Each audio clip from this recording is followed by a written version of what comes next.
হবেরও খেলা রঙেরও মেলা ছাড়তে হবে সব বাসর। আসল পুঁজি আছে কি তোর ভেবে দেখ না মন একবার। ভবেরও খেলা রঙেরও মেলা ছাড়তে হবে সব বাসর। আমিও বাংলাদেশের ভিতরে প্রতিমন্ত্রী এবং যারা ইসলাম বিরোধী করে তাদেরকে বলতে চাই, যেমন ডক্টর মুরগি কবির যেমন আছে, ডক্টর মুরাদ হাসান সাহেব আছে, এবং আরো কিছু বাংলার জমিনের ভিতরে ইসলামের বিরুদ্ধে কোরআনের বিরুদ্ধে কথা বলছে। আমি শুধু তাদেরকে আঙ্গুল তুলিয়ে কথা বলতে চাই এই জন্যে, যারা কোরআনের বিপক্ষে কথা বলছো, ইসলামের বিপক্ষে কথা বলছো, আমার রাসূলের বিপক্ষে কথা বলছো, এই কথাগুলো পার্লামেন্টের ভিতরে নয়, পুলিশ পাহারা দিয়ে নয়, প্রয়োজন হলে চট্টগ্রামের জমিনে এসে কথা বলো, পিঠের চামড়া নিয়ে ঢাকা শহর যেতে পারবে না।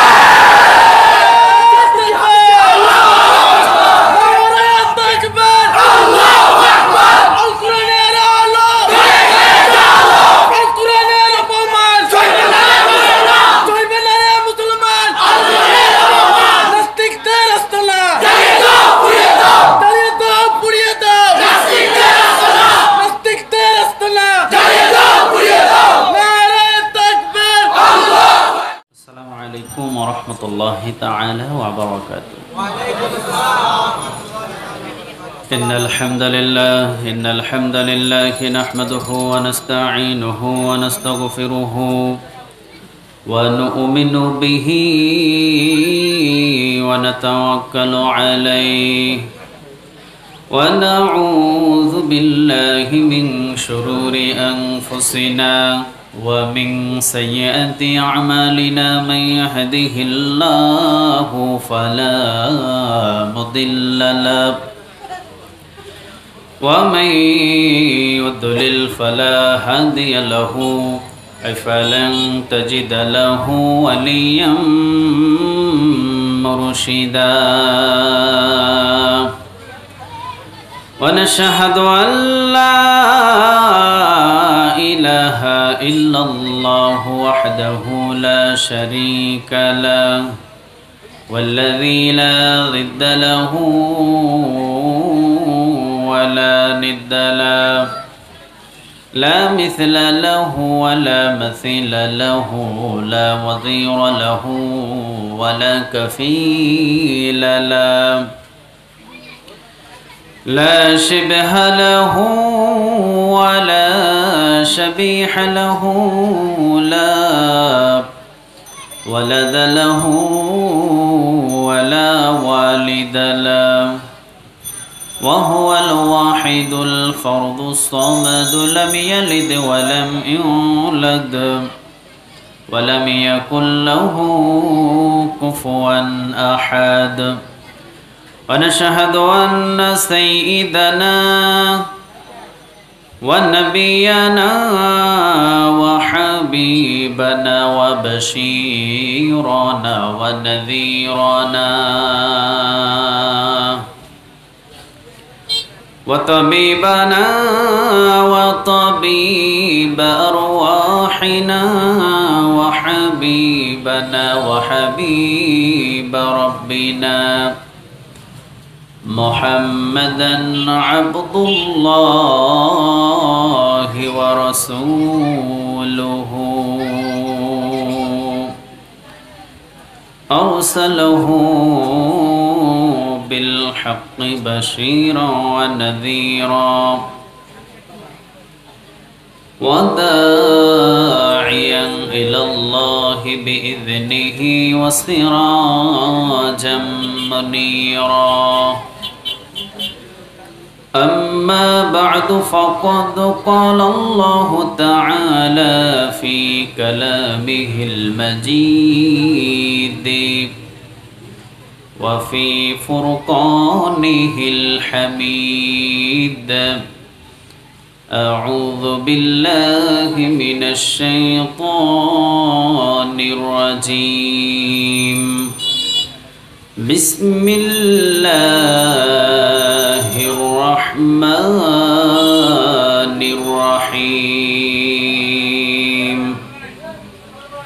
وما أرسلناك إلا رحمة للعالمين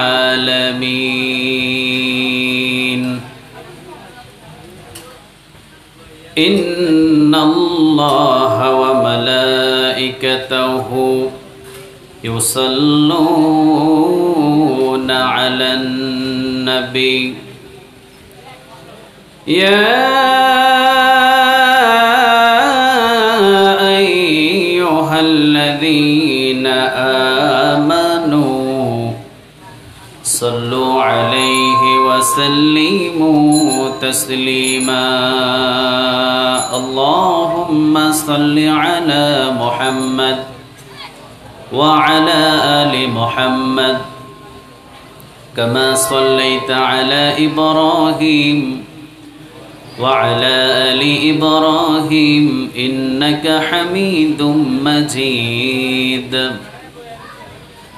اللهم بارك على محمد وعلى آل محمد كما باركت على إبراهيم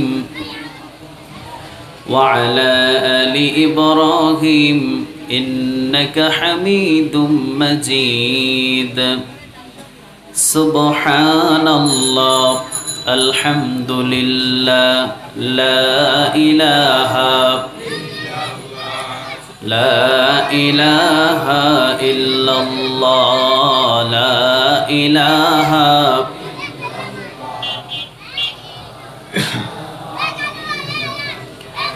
لا إله إلا الله لا إله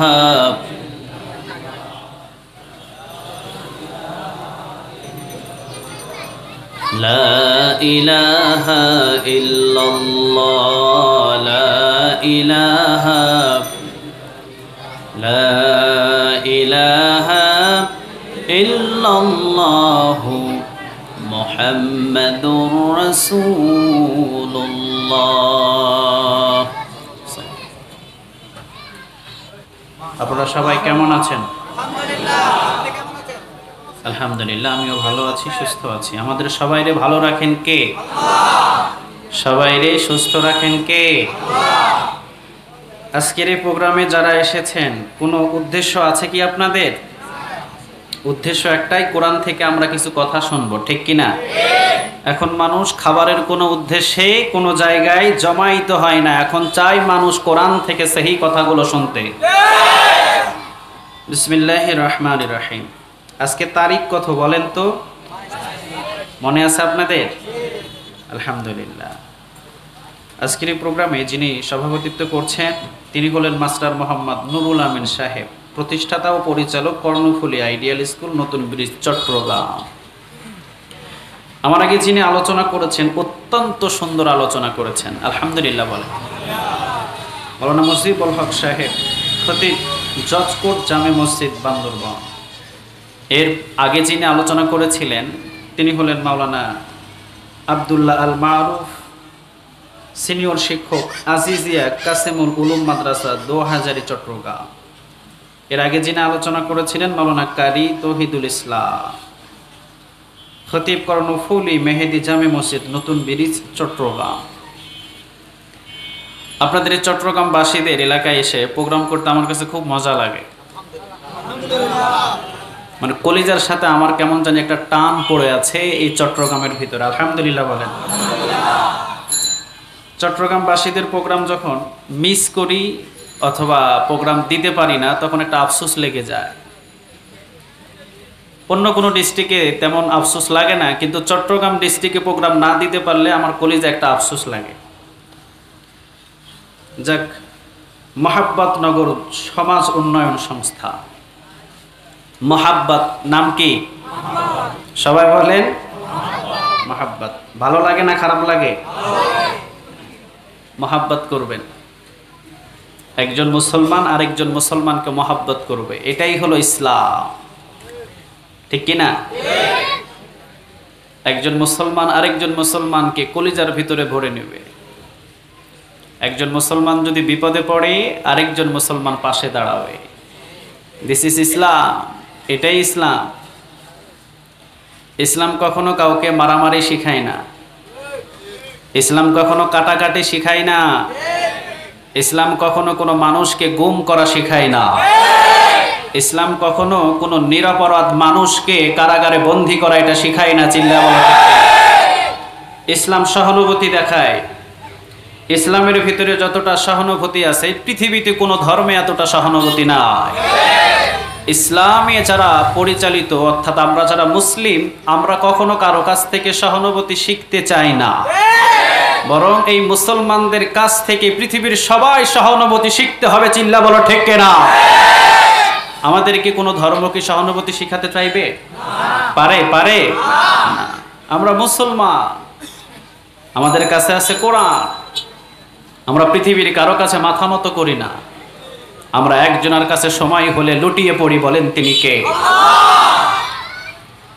হাজার হাজার মুসলমানদেরকে যদি বন্দী করা হয়, হাজার হাজার মুসলমানকে যদি গ্রাস ফায়ার করে শেষ করে দেওয়া হয়, যখন আল্লাহু আকবার বলে আযান হবে, ওই আল্লাহকে সেজদা দেওয়ার খাতিরে আমরা পৃথিবীর কোনো কাজে কোনো ভয় করি না। এটাই হলো মুসলমান, এটাই পরিচয় আমাদের। সুবহানাল্লাহ বলবেন না? তাহলে আজকে আমরা যারা এখানে এসেছি আমাদের কোনো উদ্দেশ্য নাই। উদ্দেশ্য কয়টা? কোনো খাবারের উদ্দেশ্য আছে? মাহফিল কমিটি কি খাবারের কোনো আয়োজন করছে নাকি? না, আলহামদুলিল্লাহ। হালকা একটু মিষ্টির আয়োজন আছে না? হ্যাঁ, মিষ্টি মুখ করাবে আপনাদের। চট্টগ্রামবাসী তো আলহামদুলিল্লাহ মেহমানদারি করানোর জন্য খুব এক্সপার্ট।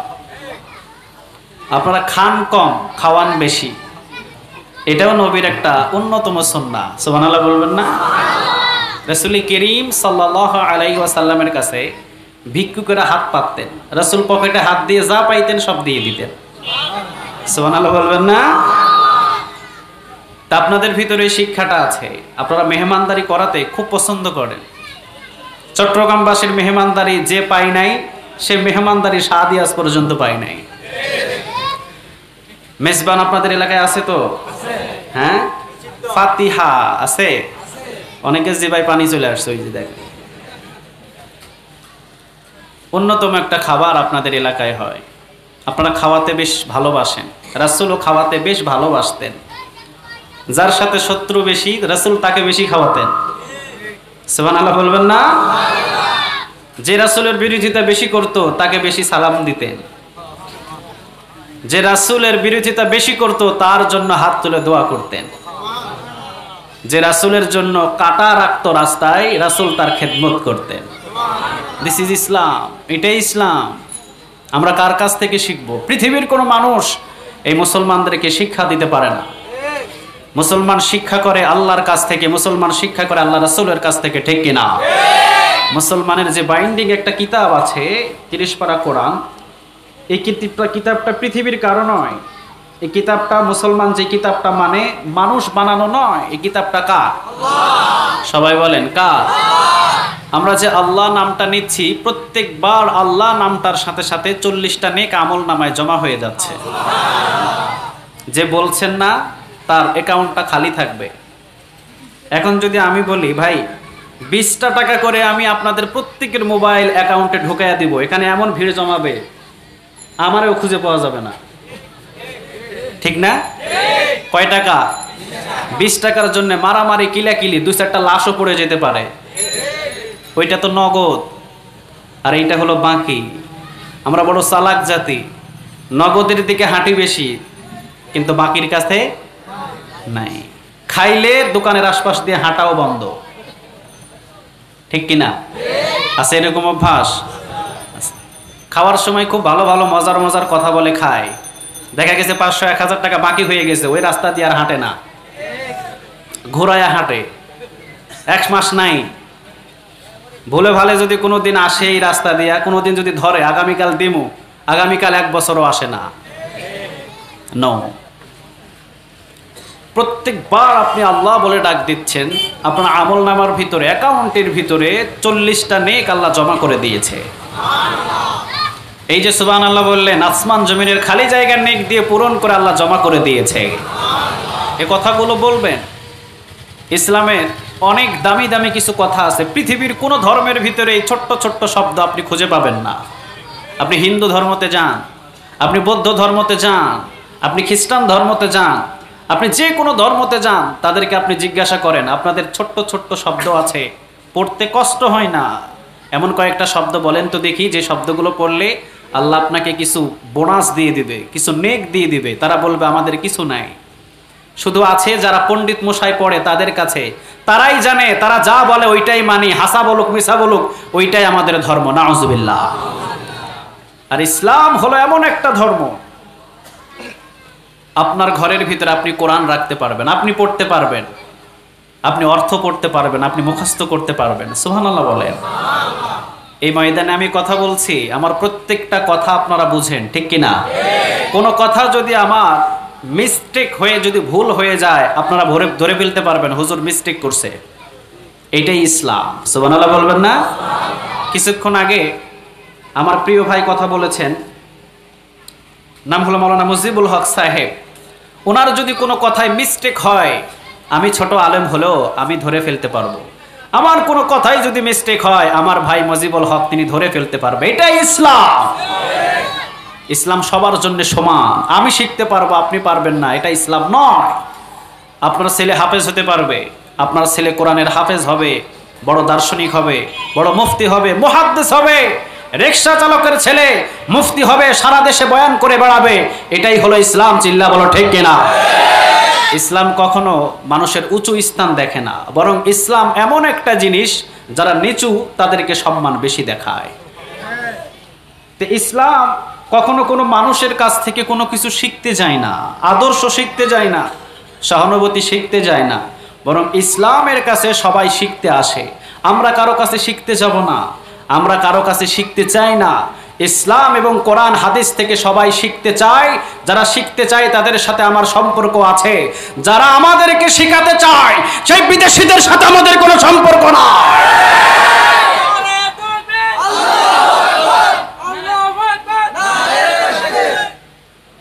কারণ ইসলাম এমন একটা ধর্ম যা পৃথিবীর কারো কাছ থেকে শিক্ষা নেয় না, কোনো ধর্ম থেকে ধার করে কোনো শিক্ষা নিতে চায় না। যে আমাদেরকে শিক্ষা দিতে চায়, অন্য ধর্মীয় মানুষ বুঝতে হবে সে শিক্ষা দিতে আসে নাই, সে আমার বুকের ভিতরে ছুরি চালাতে এসেছে। অতএব আল্লাহ রাব্বুল আলামিন আমাদের প্রত্যেককে সহি বুঝ দান করুক, আমরা বলি আমিন। তাহলে আমাদের এই জায়গায় আসার কোনো উদ্দেশ্য নাই, খাওয়ার উদ্দেশ্য নাই। আমাদের উদ্দেশ্য হলো কোরআন থেকে কিছু কথা শোনা, ঠিক কিনা? এই কোরআনের ভিতরে আল্লাহ রাব্বুল আলামিন কিছু সূরা দিয়েছেন। বলেন তো দেখি কোরআনে কয়টা সূরা আছে? সুবহানাল্লাহ, কয়টা? 114টা।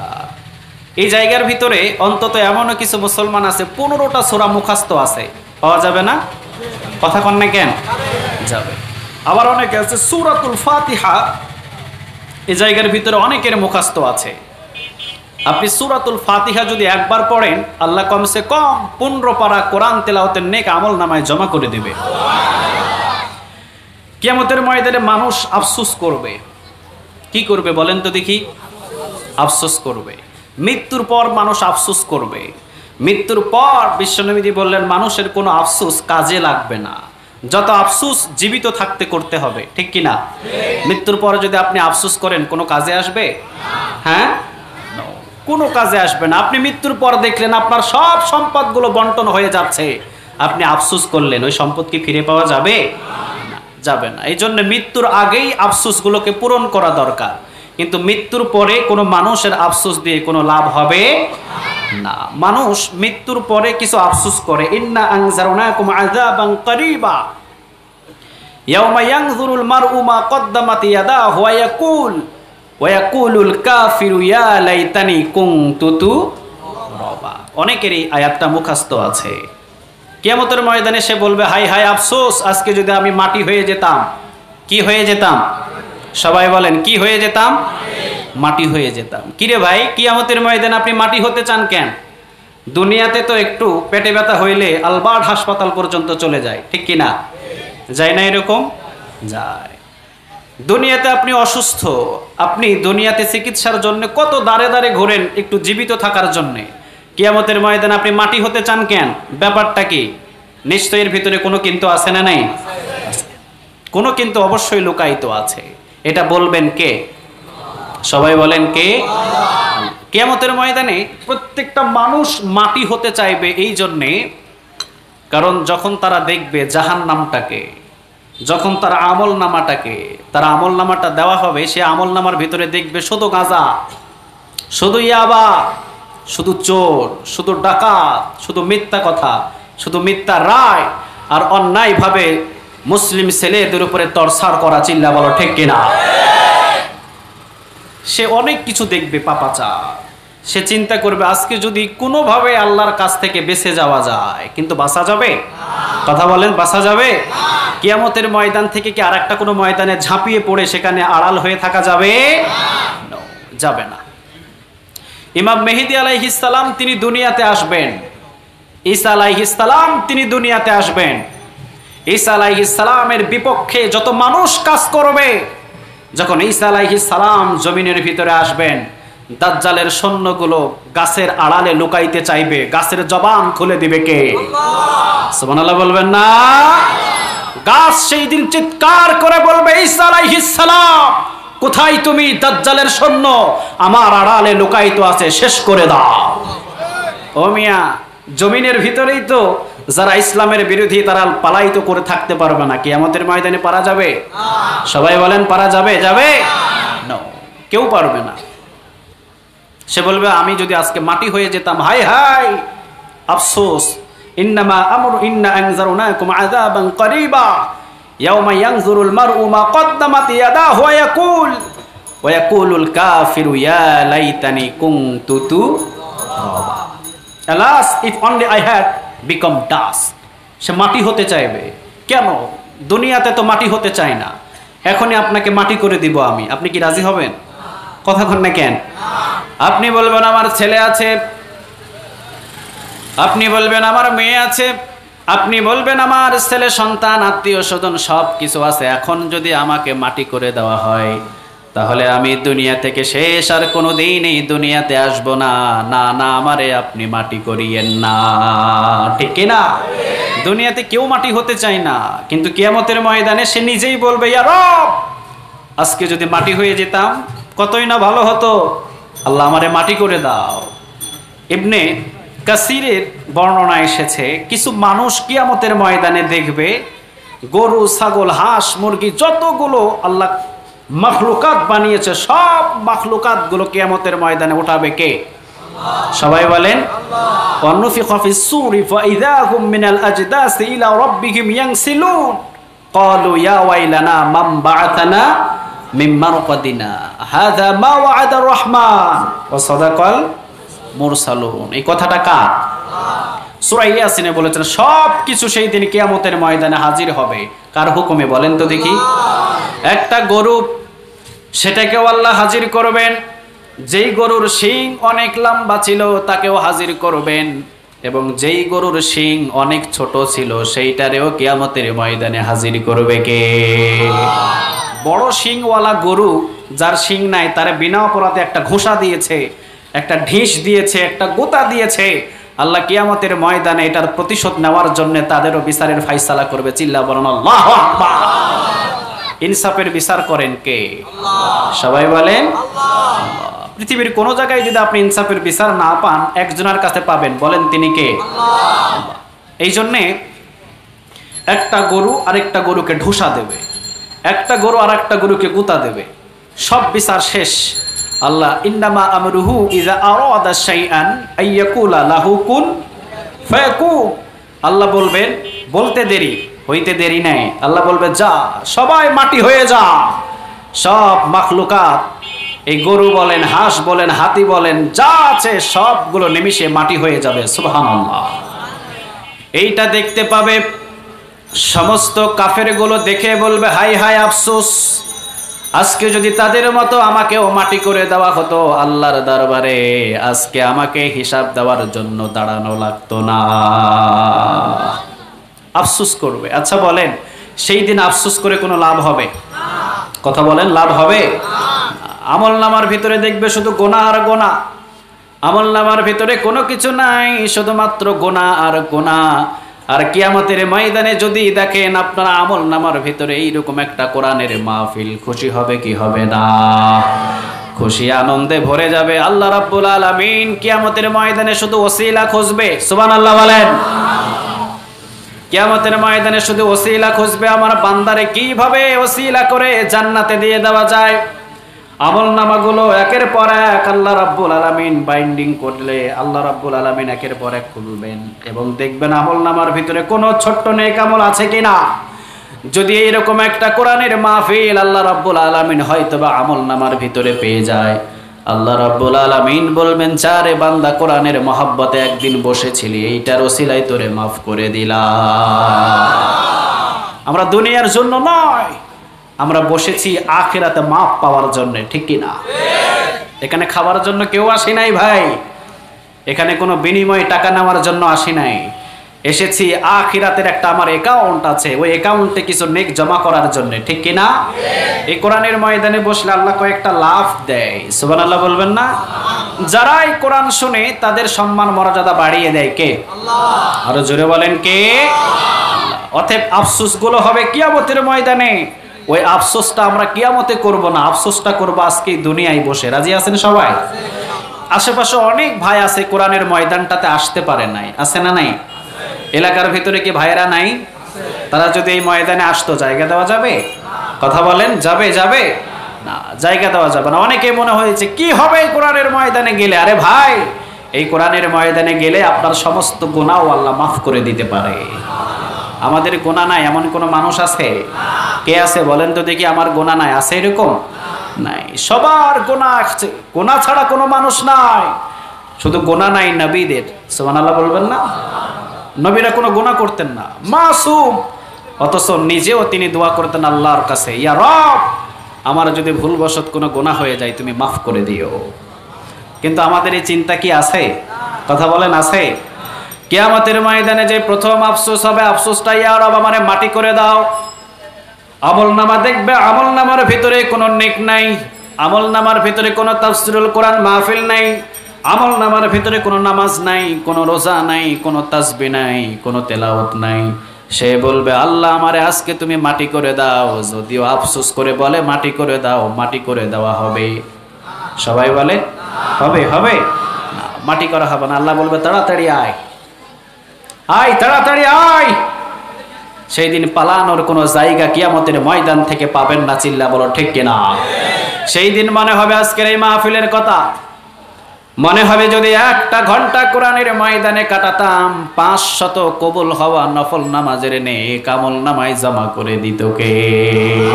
আরে ভাই, এই জায়গায় যে আপনারা বসেছেন 1 রাকাত 2 রাকাত নয়, তিরমিজির বর্ণনা 500 রাকাত নফল নামাজের নেক আল্লাহ আমল নামায় জমা করে দেবে। দ্বিতীয় নাম্বার আফসোস করবে, ইয়াকুলু ইয়া লাইতানি কদ্দামতু লি হায়াতি। দ্বিতীয় নাম্বার আফসোস করবে, হায় হায় আমার ওই জীবনের জন্য আগেই যদি কিছু করে নিতাম। অনেক বৃদ্ধ মানুষ দেখবেন এখন মসজিদে যাইতে পারে না, আছে না নাই? অনেক মানুষগুলো দেখবেন শরীরের ভিতরে শক্তি নাই, অসুস্থ হয়ে গেছে, আর কোনো মসজিদের দিকে যাইতে পারে না। এখন আফসোস করে, হায় হায় যৌবন থাকতে কেন মসজিদে গেলাম না। অনেক মানুষগুলো দেখবেন 5 তলাতে থাকে ছেলে, 5 তলায় বাবারে রাখছে, সিঁড়ি দিয়ে নেমে মাহফিলে আসবে, শরীরে সেই শক্তি নাই। সে যদি যৌবনকালে কিছু করে নিত, এখন কি তার আফসোস থাকতো? কথা বলেন, থাকতো? কিয়ামতের ময়দানে আরেকটা আফসোস হবে, ইয়াকুলু ইয়া লাইতানি কদ্দামতু লি হায়াতি। সে বলবে, হায় এই জীবনের জন্য আমি যদি আগেই কিছু করতাম। কিয়ামতের ময়দানে বলবে, হাই হাই কি করলাম দুনিয়ায়, আমি শুধু বন্ধু বান্ধবের সাথে ঘুরেছিলাম, দোকানে আড্ডা দিয়েছিলাম, ঘরের ভিতরে বসেছিলাম, ছেলের কাজ করেছিলাম, মেয়ের জন্য কাজ করেছিলাম, নিজের লাইফের জন্য কোনো কাজ করি নাই। বলেন তো দেখি কিয়ামতের ময়দানে আফসোস করে কোনো লাভ হবে? কথা বলেন, কোনো লাভ হবে না। সেই দিন আফসোস করে কোনো লাভ নাই ভাই। আফসোসটা আজকেই মাহফিলে বসে করা দরকার, ঠিক কিনা? যারা আসতে পারি নাই আফসোস করা দরকার যে আজকের কেনই মাহফিলে যেতে পারলাম না। যদি মাহফিলে যেতাম, মাহফিলে বসতাম, অন্তত 10-12 যদি সুবহানাল্লাহ পড়তাম, এই সুবহানাল্লাহ নেকগুলো দান করতো কে? সবাই বলেন কে? তাহলে কোরআনের ময়দানে আমরা পৃথিবীর কোনো কিছু পাওয়ার জন্য নয়, আমরা একজনের গোলাম হওয়ার জন্য, একজনের কোরআন থেকে কথা শোনার জন্য এসেছি। বলেন তিনি কে? তিনি হলেন আমাদের আল্লাহ। আল্লাহ তুমি আমাদের সবাইকে কবুল করো, আরো জোরে বলেন আমিন। তাহলে যতটুকু সময় আমরা এখানে বসেছি, আমরা কোরআন থেকে কথা শুনতে চাই। সবাই রাজি আছেন? সবাই রাজি? আমাদের একটা কিতাব আছে, এই কিতাবের নাম সবাই বলেন কোরআনুল কারীম। সবাই বলেন। কমসে কম 80টা নেক আমল নামায় জমা হয়েছে। কোরআন এই শব্দটা কোরআনের ভিতরে আছে না নাই? কারীম এই শব্দটাই কোরআনের ভিতরে আছে না নাই? তাহলে 80টা নেক আমল নামায় জমা করে দিয়েছে কে? প্রতিটা হরফে হরফে আল্লাহ 10টা করে নেক জমা করে দেয়। সুবহানাল্লাহ। বাড়িতে গিয়া তাহলে এই কিতাবটা এমন একটা কিতাব যার ভিতরে কোনো সন্দেহ নাই, আছে নাকি? কথা বলেন। This is the book, so there is no doubt. সব কিতাবের ভিতরে সন্দেহ থাকে, ডাউট থাকে। একটা কিতাবে কোনো সন্দেহ নাই, কোনো ডাউট নাই। বলেন কিতাবটা কার? আর এই কিতাবের নামটা কি? কোরআন। আচ্ছা, আমাদের ঘরের ভিতরে অনেক কিতাব থাকে। বলেন তো দেখি, প্রত্যেকটা কিতাব আপনি খুলবেন, প্রত্যেকটা কিতাব খোলার পর এরপরে আপনি দেখবেন প্রতিটা কিতাবে শুরু অথবা শেষ লেখা থাকবে, যদি ভুল হয়ে যায় আল্লাহর ওয়াস্তে মাফ করে দিয়েন। ঠিক কিনা? আমি কিতাব লিখেছি, আমি মানুষ, আমার ভুল হতেই পারে। কিন্তু এই 30 পারা কোরআনে প্রথমেই আল্লাহ রাব্বুল আলামিন শুরু করলেন যালিকাল কিতাবু লা রাইবা ফীহি হুদাল লিল মুত্তাকিন। This is the book, so there is no doubt. এটার ভিতরে কোনো সন্দেহ নাই, কোনো অবকাশ নাই। পৃথিবীর কেউ এইটার ভিতরে ভুল একটা বাহির করতে পারবে না। চিল্লা বলেন আল্লাহু আকবার। ডাক্তার মরিস বুখাইলির নাম জানেন সবাই? নামটা কি বলেন? বড় একজন জ্ঞানী মানুষ ছিল, তবে ইসলামের বিরোধিতা ছিল অনেক আগে। ইসলামের বিরোধিতা করলেন। ডক্টর মরিস বুখাইলি দেখলেন সব জায়গার ভিতরে মুসলমানের একটা দাপট নিয়ে বুকের ভিতরে থাপড় দিয়ে বলে যে সব কিতাবে ভুল আছে। ভুল নাই কার কিতাবে? সবাই বলেন কার? ডক্টর মরিস বুখাইলি চিন্তা করলেন, দেখি তো কোরআনের ভিতরে ভুল পাই কিনা। তিনি কি আরবি জানে? কথা বলেন। নো, তিনি আরবি জানে না। তিনি একজন বড় ইসলামিক স্কলারের কাছ থেকে প্রায় 11 মাসের মতো এই আরবিটা শিখলেন। কয় মাস? 11 মাসেরও কিছু বেশি দিন লেগেছিল। তিনি এই কোরআনটাকে শিক্ষা করার পর এমনভাবে আরবি শিখেছেন যাতে কোরআনটাকে পড়া যায়, যাতে কোরআনটাকে বোঝা যায়। এইভাবে ডক্টর মরিস বুখাইলি এই কোরআনটাকে সূরাতুল ফাতিহা দিয়ে শুরু করলেন। প্রথম নাম্বার সূরার নাম বলেন? সূরাতুল ফাতিহা। এই ডক্টর মরিস বুখাইলি সূরাতুল ফাতিহা পড়েই অবাক হয়ে গেলেন। আল্লাহু আকবার। ডক্টর মরিস বুখাইলি দেখলেন এই সূরাতুল ফাতিহার শুধু ফাতিহা নাম নাই, নাম হলো 42টা। সব নামগুলো একত্রিত করলে নাম কয়টা? সবাই বলেন কয়টা? ডক্টর মরিস বুখাইলি অবাক হয়ে গেলেন, সর্বনাশ! সূরাতুল ফাতিহার মতো ছোট্ট একটা সূরা, এই সূরাতে আল্লাহ রাব্বুল আলামিন নাম বাহির করতে করতে পাই তাফসীরে কারকেরা নাম বাহির করেছে 42টা। জোরে বলেন কয়টা? তিনি এই সূরাতুল ফাতিহা প্রথমবারে পড়লেন। সূরাতুল ফাতিহার কিছু শানে নজুল পড়লেন, সূরাতুল ফাতিহার কিছু বিশ্লেষণ পড়লেন। সূরাতুল ফাতিহা তিনি পড়ে দেখলেন আল্লাহ রাব্বুল আলামিন এত রহমান, এত রহিম। পুরা কোরআন তেলাওয়াত করতে কেউ পারবে, কেউ পারবে না, আল্লাহ ভালোভাবে জানে। ঠিক কিনা? একজন রিকশা চালক সকালবেলা উঠেই তাকে রিকশা নিয়ে বাহির হতে হয়, সে তো আর সারাদিন কোরআন তেলাওয়াত করতে পারে না। ডক্টর মরিস বুখাইলি তিনি দেখলেন আল্লাহ রাব্বুল আলামিন শুধু ধনীদের জন্য কোরআন দেন নাই, কোরআন হলো গরিবের জন্যে। একজন গরিব যদি সূরাতুল ফাতিহা একবার তেলাওয়াত করে রিকশা নিয়ে বাহির হয়ে যায়, 15 পারা কোরআন তেলাওয়াতের নেক রিকশাওয়ালার আমলনামার ভিতরে জমা করে দিবে কে? ডক্টর মরিস বুখাইলি তিনি অবাক হয়ে গেলেন। তিনি বললেন, সর্বনাশ! এমন রহমান, এমন রহিম একবার তেলাওয়াত করলে তিনি 15 পারা কোরআন তেলাওয়াতের নেক জমা করে দেবে। চিল্লা বলেন আল্লাহু আকবার। মরিস বুখাইলি আবার দেখলেন এই সূরাতুল ফাতিহা এমন একটা সূরা, সূরাতুল ফাতিহাটাকে যদি আপনি বিশ্লেষণ করা শুরু করে দেন তাহলে পুরা 30 পারা কোরআন হয়ে যাবে। সুবহানাল্লাহ বলবেন না? আবার সূরাতুল ফাতিহা ব্যাখ্যা করলে 30 পারা কোরআন হবে। আর এই 30 পারা কোরআনটাকে যদি স্মল ছোট করতে চান, আস্তে আস্তে ছোট হতে হতে সূরাতুল ফাতিহাতে এসে সমাধান হয়ে যাবে। সূরাতুল ফাতিহা আপনি বিশ্লেষণ করবেন, আপনি সূরাতুল ফাতিহা বিশ্লেষণ করতে করতে 30 পারা কোরআনে গিয়ে শেষ হয়ে যাবে। আল্লাহু আকবার। আবার এই 30 পারা কোরআন আপনি ছোট করতে চাইবেন, ছোট করতে করতে সূরাতুল ফাতিহাতে এসে সমাধান হয়ে যাবে। আল্লাহু আকবার। ডক্টর মরিস বুখাইলি দেখলেন সর্বনাশ, পুরা কোরআনে যা আছে সূরাতুল ফাতিহার ভিতরে ততটুকু ঢুকিয়ে দিয়েছেন কে? আপনি 30 পারা কোরআনের ভিতরে যা পাবেন সূরাতুল ফাতিহার ভিতরে সেই সমাধানগুলো দিয়ে দিয়েছেন কে? ডক্টর মরিস বুখাইলি তিনি দেখলেন সূরাতুল ফাতিহাতে যা আছে বিসমিল্লাহর ভিতরে আল্লাহ রাব্বুল আলামিন তা দিয়ে দিয়েছে। ডক্টর মরিস বুখাইলি তো অবাক হয়ে গেলেন। তিনি এবার সূরাতুল ফাতিহা থেকে কোন সূরাতে গেছে? হ্যাঁ, বিসমিল্লাহ শেষ, সূরাতুল ফাতিহা শেষ, এবার কোন সূরা? সূরা বাকারা। সুবহানাল্লাহ বলেন। সূরা বাকারাতে গেলেন তিনি। সূরা বাকারা দেখে তিনি দেখলেন যে সূরা বাকারার ভিতরে একটা আয়াত আছে। বলেন তো দেখি আয়াতের নাম কি? আয়াতুল কুরসি। তিনি দেখলেন এই আয়াতুল কুরসি যদি কেউ একবার পড়ে 15 পারা কোরআন তেলাওয়াতের নেক আল্লাহ আমলনামায় জমা করে দেয়। তিনি তো অবাক হয়ে গেলেন। তিনি আরো দেখলেন যে আয়াতুল কুরসিটা যেমন তেমন কোনো আয়াত নয়।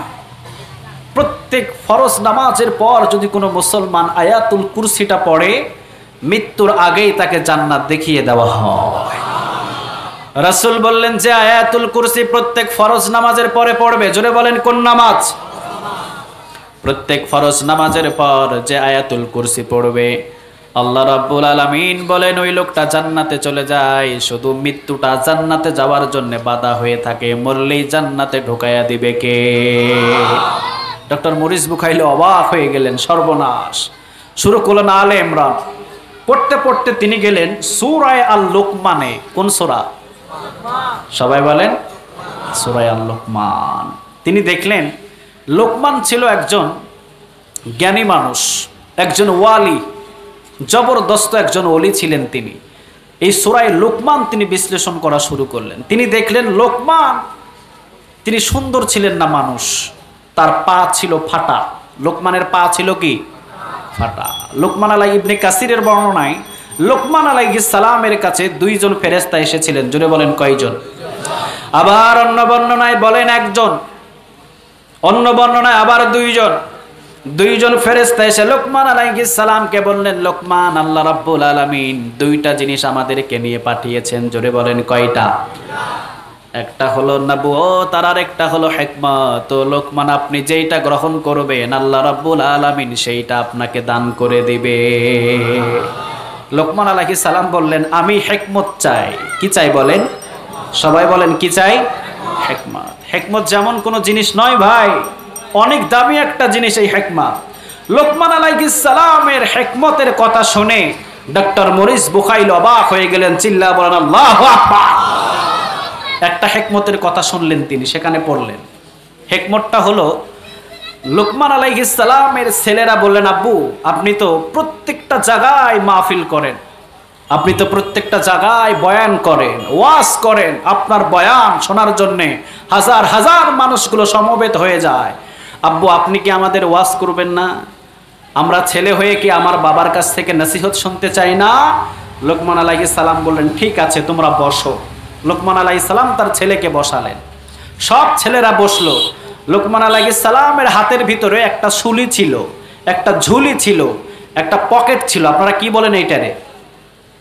ঝুলি বলেন, যেটার ভিতরে টাকা রাখা হয়, কাপড়ের, হ্যাঁ পকেট। এইরকম একটা পকেট ছিল, ওইটার ভিতরে প্রায় 1 মুঠের মতো সরিষা ছিল।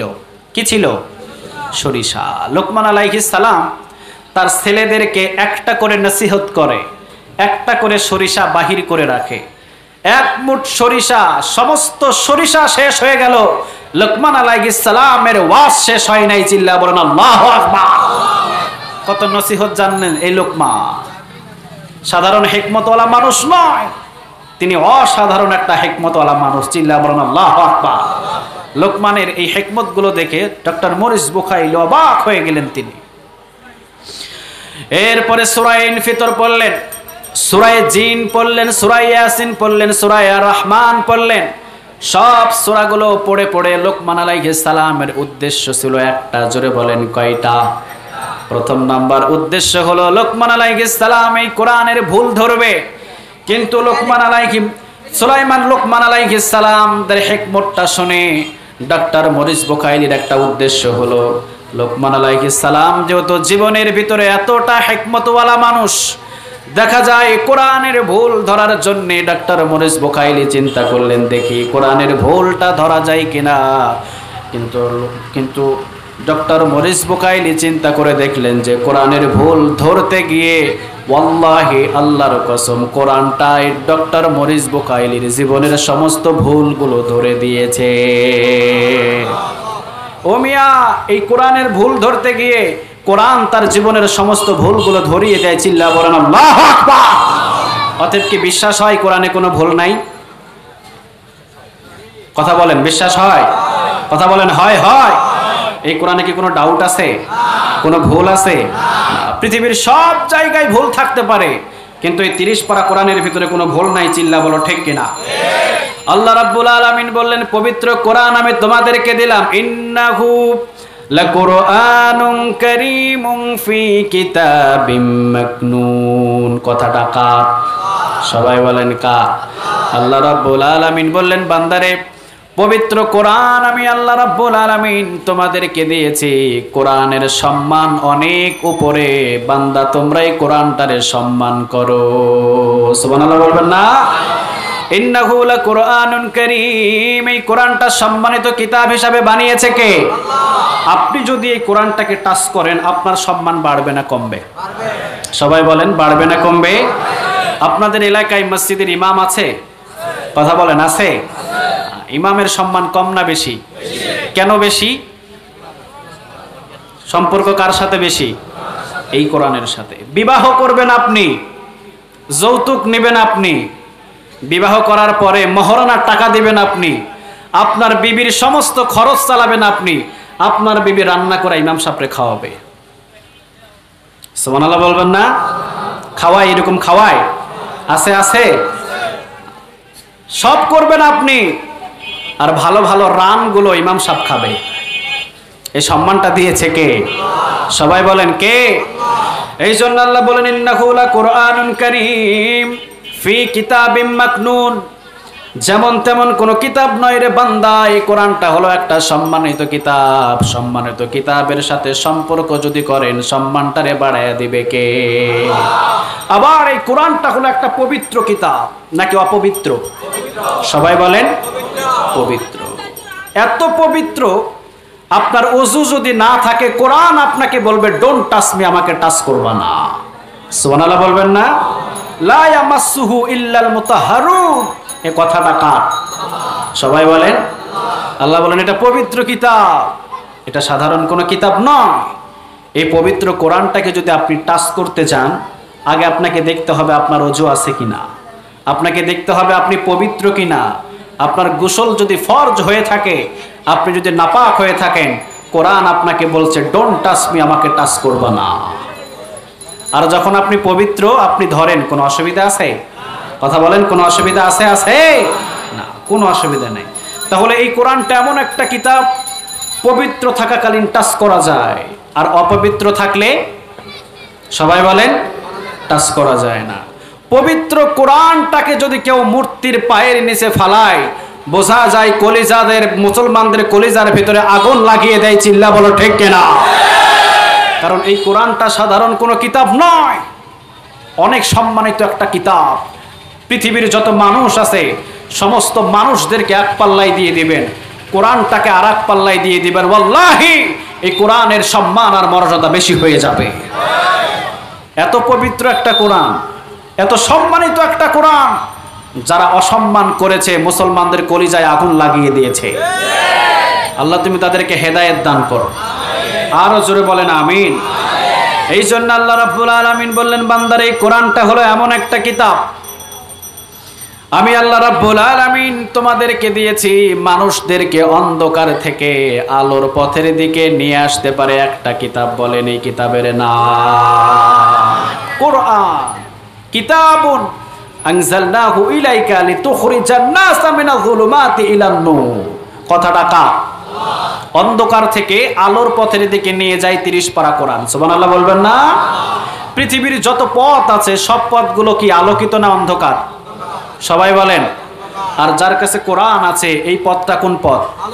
আলোকিত পথ। এই পথটা দিয়ে কোথায় যাওয়া যায়? সবাই বলেন কোথায়? জান্নাতে।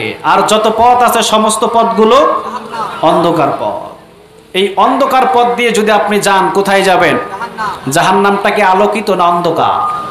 আর জান্নাতটা কি অন্ধকার না আলোকিত? কোরআন দিয়ে আপনাকে জান্নাত পর্যন্ত নিয়ে যাবে। আর আপনি যদি যান অন্ধকার পথে, অন্ধকার পথ দিয়ে আপনাকে জাহান্নামের আগুনের ভিতরে ফেলে দিবে কে? অতএব আপনি এই কোরআনটা ধরতে রাজি আছেন? সবাই বলতে হবে সবাই রাজি। আওয়াজ দিয়ে বলতে হবে সবাই রাজি। এই বুকের ভিতরে কোরআন ধরলাম, হাত নামান। কোথায় আছে আমার কোরআন বলেন তো দেখি। সবাই বলেন কোথায়? বুকে। এখন এই কোরআন ধরে ধরে আপনি কোন দিকে যাচ্ছেন? সবাই বলেন কোন দিকে? ডান দিকে আমার জান্নাত, বাম দিকে আমার জাহান্নাম।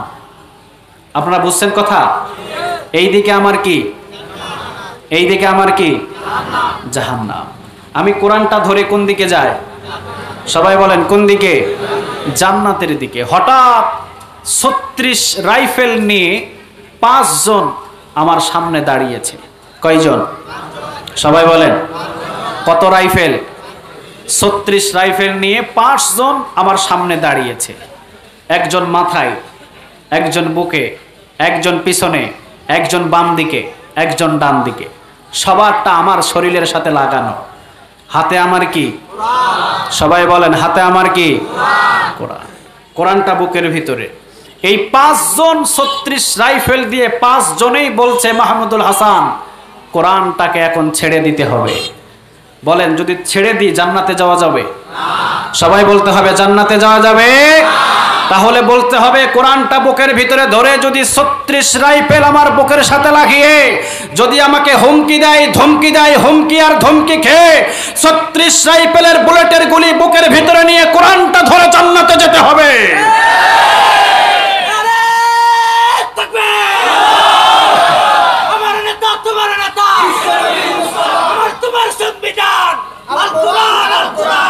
আল্লাহ তুমি কবুল করো। আরো জোরে বলেন আমিন।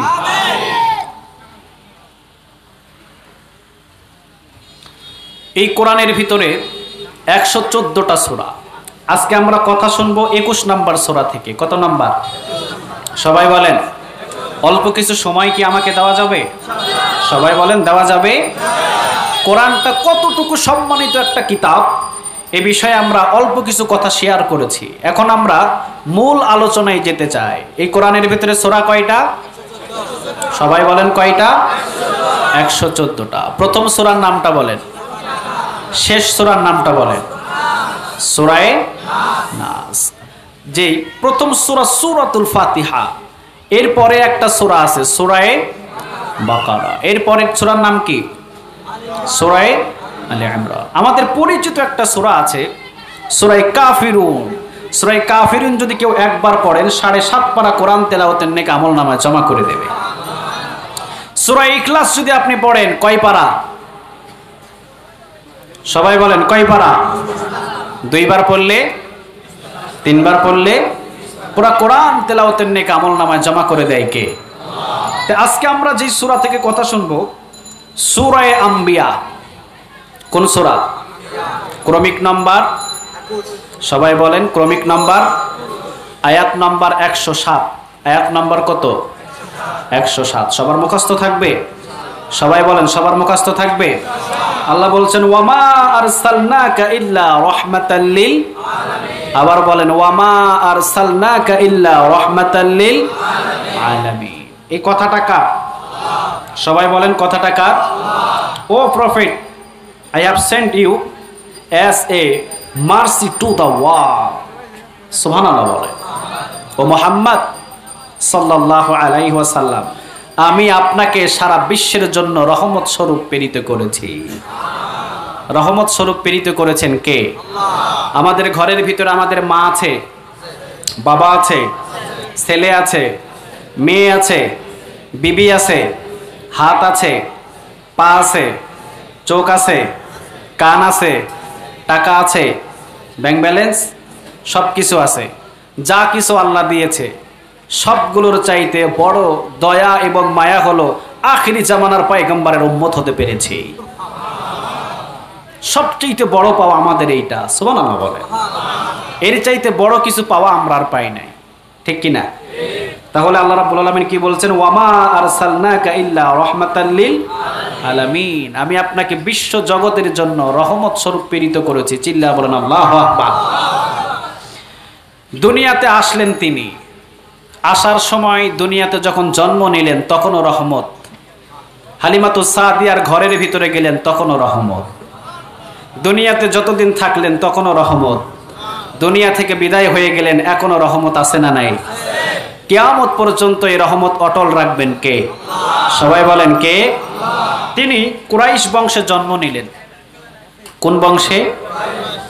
আজকে আমাকে কয়েকজন ভাই এখানে বলেছেন, হুজুর যত রবিউল আউয়াল বিশ্বনবীর জীবনী সম্পর্কে কিছু কথা বললে মনে হয় ভালো হয়। বিশ্বনবীর জীবনী সম্পর্কে আমরা কিছু কথা শুনবো, সবাই কি রাজি আছেন? বিশ্বনবীর জীবনীর সাথে আমাদের জীবনীটা মিল করতে সবাই রাজি? কথা বলতে হবে, সবাই রাজি? হলিউড বলিউডের নায়ক এবং নায়িকা আমাদের মডেল নয়, আমাদের মডেল হবে মুহাম্মদ সাল্লাল্লাহু আলাইহি ওয়াসাল্লাম। তিনি হবেন আমাদের মডেল। আবু বকর হবেন আমাদের মডেল, ওমর হবেন আমাদের মডেল, উসমান হবে আমাদের মডেল, শাহরুখ খান, সালমান খান এরা কখনো মুসলিম জাতির যুবকদের জন্য মডেল হতে পারে না। এটা বুঝতে হবে আমাদের। জন্ম নিলেন কোন বংশে? মুখস্থ হয় আপনাদের? বংশের নামটা বলেন, সবাই বলেন কোন বংশ? কুরাইশ। হ্যাঁ, কুরাইশ বংশের ভিতরে জন্ম নিলেন। আল্লাহ রাসূল সাল্লাল্লাহু আলাইহি ওয়াসাল্লামের পিতার নামটা কি ছিল? সবাই বলেন। আল্লাহর পছন্দের নাম দুইটা, জোরে বলেন কয়টা? একটা কি? আরেকটা আব্দুর রহমান। আপনারা তো সবাই অনেক ভালো জানেন, আলহামদুলিল্লাহ। আমারে আনার দরকার কি? আপনারাই তো বড় বড় হুজুর। জানতে হবে কোরআনের প্রথম শব্দটা হলো ইকরা, পড়ো। হাদিসের প্রথম শব্দটা কি? পড়ো। পড়তে হবে, জানতে হবে। আমাদের সভাপতি সাহেব আজকে যে কথাগুলো বলেছেন, জানতে হবে, পড়তে হবে। অন্য ধর্মের মতো বোবা হয়ে থাকা যাবে না। পড়তে হবে, জানতে হবে, এরপরে বিদায় নিতে হবে। তে আল্লাহ রাসূল সাল্লাল্লাহু আলাইহি ওয়াসাল্লামের পিতা ছিলেন, নামটা কি ছিল? মায়ের নাম কি? সবাই বলেন। বাবা কি মৃত্যু রাসূল আসার আগে মারা গেছেন নাকি পরে? আগেই। রাসূল করিম সাল্লাল্লাহু আলাইহি ওয়াসাল্লাম জন্মের কয় বছর পরে মা মারা গেলেন? সবাই বলেন। ক্লাসের মতো আমি মনে করছি আজকের এই প্রোগ্রামটা, ক্লাসের মতো। আপনাদের প্রত্যেকের কাছ থেকে কিছু কথা নিচ্ছি আমি, আবার আমি কিছু শেয়ার করব আপনাদের সাথে। আপনারা কি বিরক্ত হচ্ছেন? হ্যাঁ, বিরক্ত হব না আমরা। কোরআন এমন একটা কিতাব, হাদিস এমন একটা বাণী, কিছু শেয়ার হবে আমাদের সাথে। বিনয়ীভাবে আমরা ধৈর্য নিয়ে বসবো, কিছু কথা শুনবো, এরপরে আমরা 12টার আগে আগে এখান থেকে চলে যাব। নাকি বিরক্ত হবেন? এই জায়গা থেকে যে সামিয়ানা আছে, এই সামিয়ানা থেকে একটা বর্ণনায়, এই সামিয়ানা থেকে বাহির হওয়ার আগেই পিছনের গুনাহ আল্লাহ মাফ করে দিতে পারে। আবার আমরা যে কিতাবটা শুনছি কোরআন, ইকরাউল কোরআন ফাইন্নাহু ইয়াতি শাফিআল লিআসহাবিহি ইয়াউমাল কিয়ামা, এই কোরআনটা যে আমরা শুনছি, এখান থেকে কথা আল্লাহ রাব্বুল আলামিন কিয়ামতের দিন এইটার ওসিলা, এই কোরআনটা সুপারিশ করে আপনাকে জান্নাতে নিয়ে যাবে। আমরা আজকে সময় কোনো বিয়ের পার্টিতে নয়, কোনো গায়ে হলুদও নয়, আমরা আজকে একটা কোরআনের জন্য সময় বিলিয়ে দিয়েছি, ঠিক কিনা? এটা আল্লাহ কি বোঝে না? সবাই বলেন বোঝে। বোঝে। তাহলে ক্রমিক নাম্বার কত? এই যে মুখস্থ নাই, ক্রমিক নাম্বার কত? আয়াত নাম্বার 107। তাহলে রাসূল করিম সাল্লাল্লাহু আলাইহি ওয়াসাল্লামের মা, রাসূল করিম সাল্লাল্লাহু আলাইহি ওয়াসাল্লামের দুনিয়াতে আসার কয় বছর পরে মারা গেলেন? সবাই বলেন কয় বছর? বিশ্বনবীজি জন্ম নিলেন। বিশ্বনবীজি জন্ম নিলেন, তিনি আসলেন দুনিয়াতে। হালিমাতুস সাদিয়া আসলেন মক্কাতে। একটা ধনির দুলালি নেবে। কি নেবে? ধনির একটা দুলালি। একটা ধনির একটা বাচ্চাকে যদি লালন পালন করা যায় তাহলে কিছু টাকা পাওয়া যাবে, কিছু অর্থ পাওয়া যাবে। হালিমাতুস সাদিয়া গোত্রের মানুষগুলো মক্কা থেকে কিছু বাচ্চাদেরকে নিয়ে লালন পালন করে দিতেন কিছু টাকা পাওয়ার জন্য। কি পাওয়ার জন্য বলেন? বুঝতে হবে আপনাদের এটা। সাদিয়া গোত্রের মানুষগুলো কি করতেন? মক্কার কিছু ধনীদের ছেলে মেয়েদেরকে লালন পালন করে দিতেন। কিসের জন্যে? কিসের জন্যে? সাদিয়া গোত্রটা ছিল অভাবী একটা গোত্র। হালিমাতুস সাদিয়া ছিলেন অনেক গরিব। হালিমাতুস সাদিয়া তার হাজবেন্ডের সাথে পরামর্শ করলেন, চলো না আমরাও মক্কা থেকে একটা ছেলে নিয়ে আসি অথবা একটা মেয়ে নিয়ে আসি, আমরা লালন পালন করে দেব। আমরা তো ছাগলের দুধ, উটের দুধ বিক্রি করে সংসারটা চলাতে অনেক কষ্ট হয়, চলো না আমরাও গিয়ে মক্কা থেকে একটা বাচ্চা নিয়ে লালন পালন করাই, কিছু টাকা পাওয়া যাবে, আমাদের সংসারটা ভালোভাবে চলবে। হালিমাতুস সাদিয়া আর হাজবেন্ড বলেন ঠিক আছে চলো। রওনা দিলেন। হালিমাতুস সাদিয়া সাদিয়া গোত্র থেকে প্রায় 21 জনারও বেশি এসেছিলেন, কেউ বলেন 50 জনারও বেশি বাহন এসেছিল। হালিমাতুস সাদিয়ার বাহনটা ছিল সবল না দুর্বল? সবাই জানেন কি ছিল? দুর্বল, অনেক দুর্বল। দুর্বলকিত একটা বাহন নিয়ে হালিমাতুস সাদিয়া রওনা দিলেন মক্কার উদ্দেশ্যে। তিনি মক্কা যাবেন। হালিমাতুস সাদিয়ার দুর্বল এই বাহনের উপরে হালিমাতুস সাদিয়া বসলেন। হালিমা বসলেন। হালিমাতুস সাদিয়ার স্বামী সামনের দিকে টানে।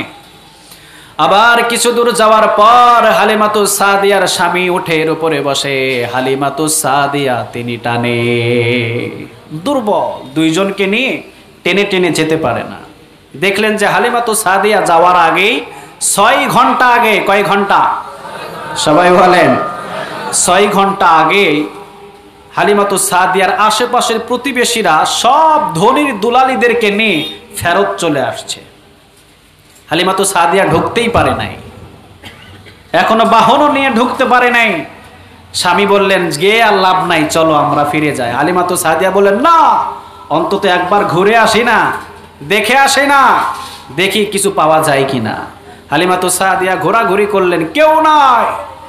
হালিমাতুস সাদিয়া মনে করলেন ঠিক আছে চলো বাড়ির দিকে চলো। একজন ডাক দিয়ে বললেন, ও হালিমা কোথায় যাইবা? খালি হাতে যাও না। আব্দুল্লাহর কুটিরি ঘরে আমিনার কোলের উপরে একটাবার নজর দেখিয়ে যাও, একটাবার নজর করে যাও, তোমার চোখ জুড়িয়ে যাবে। আব্দুল মুত্তালিব বললেন, হালিমা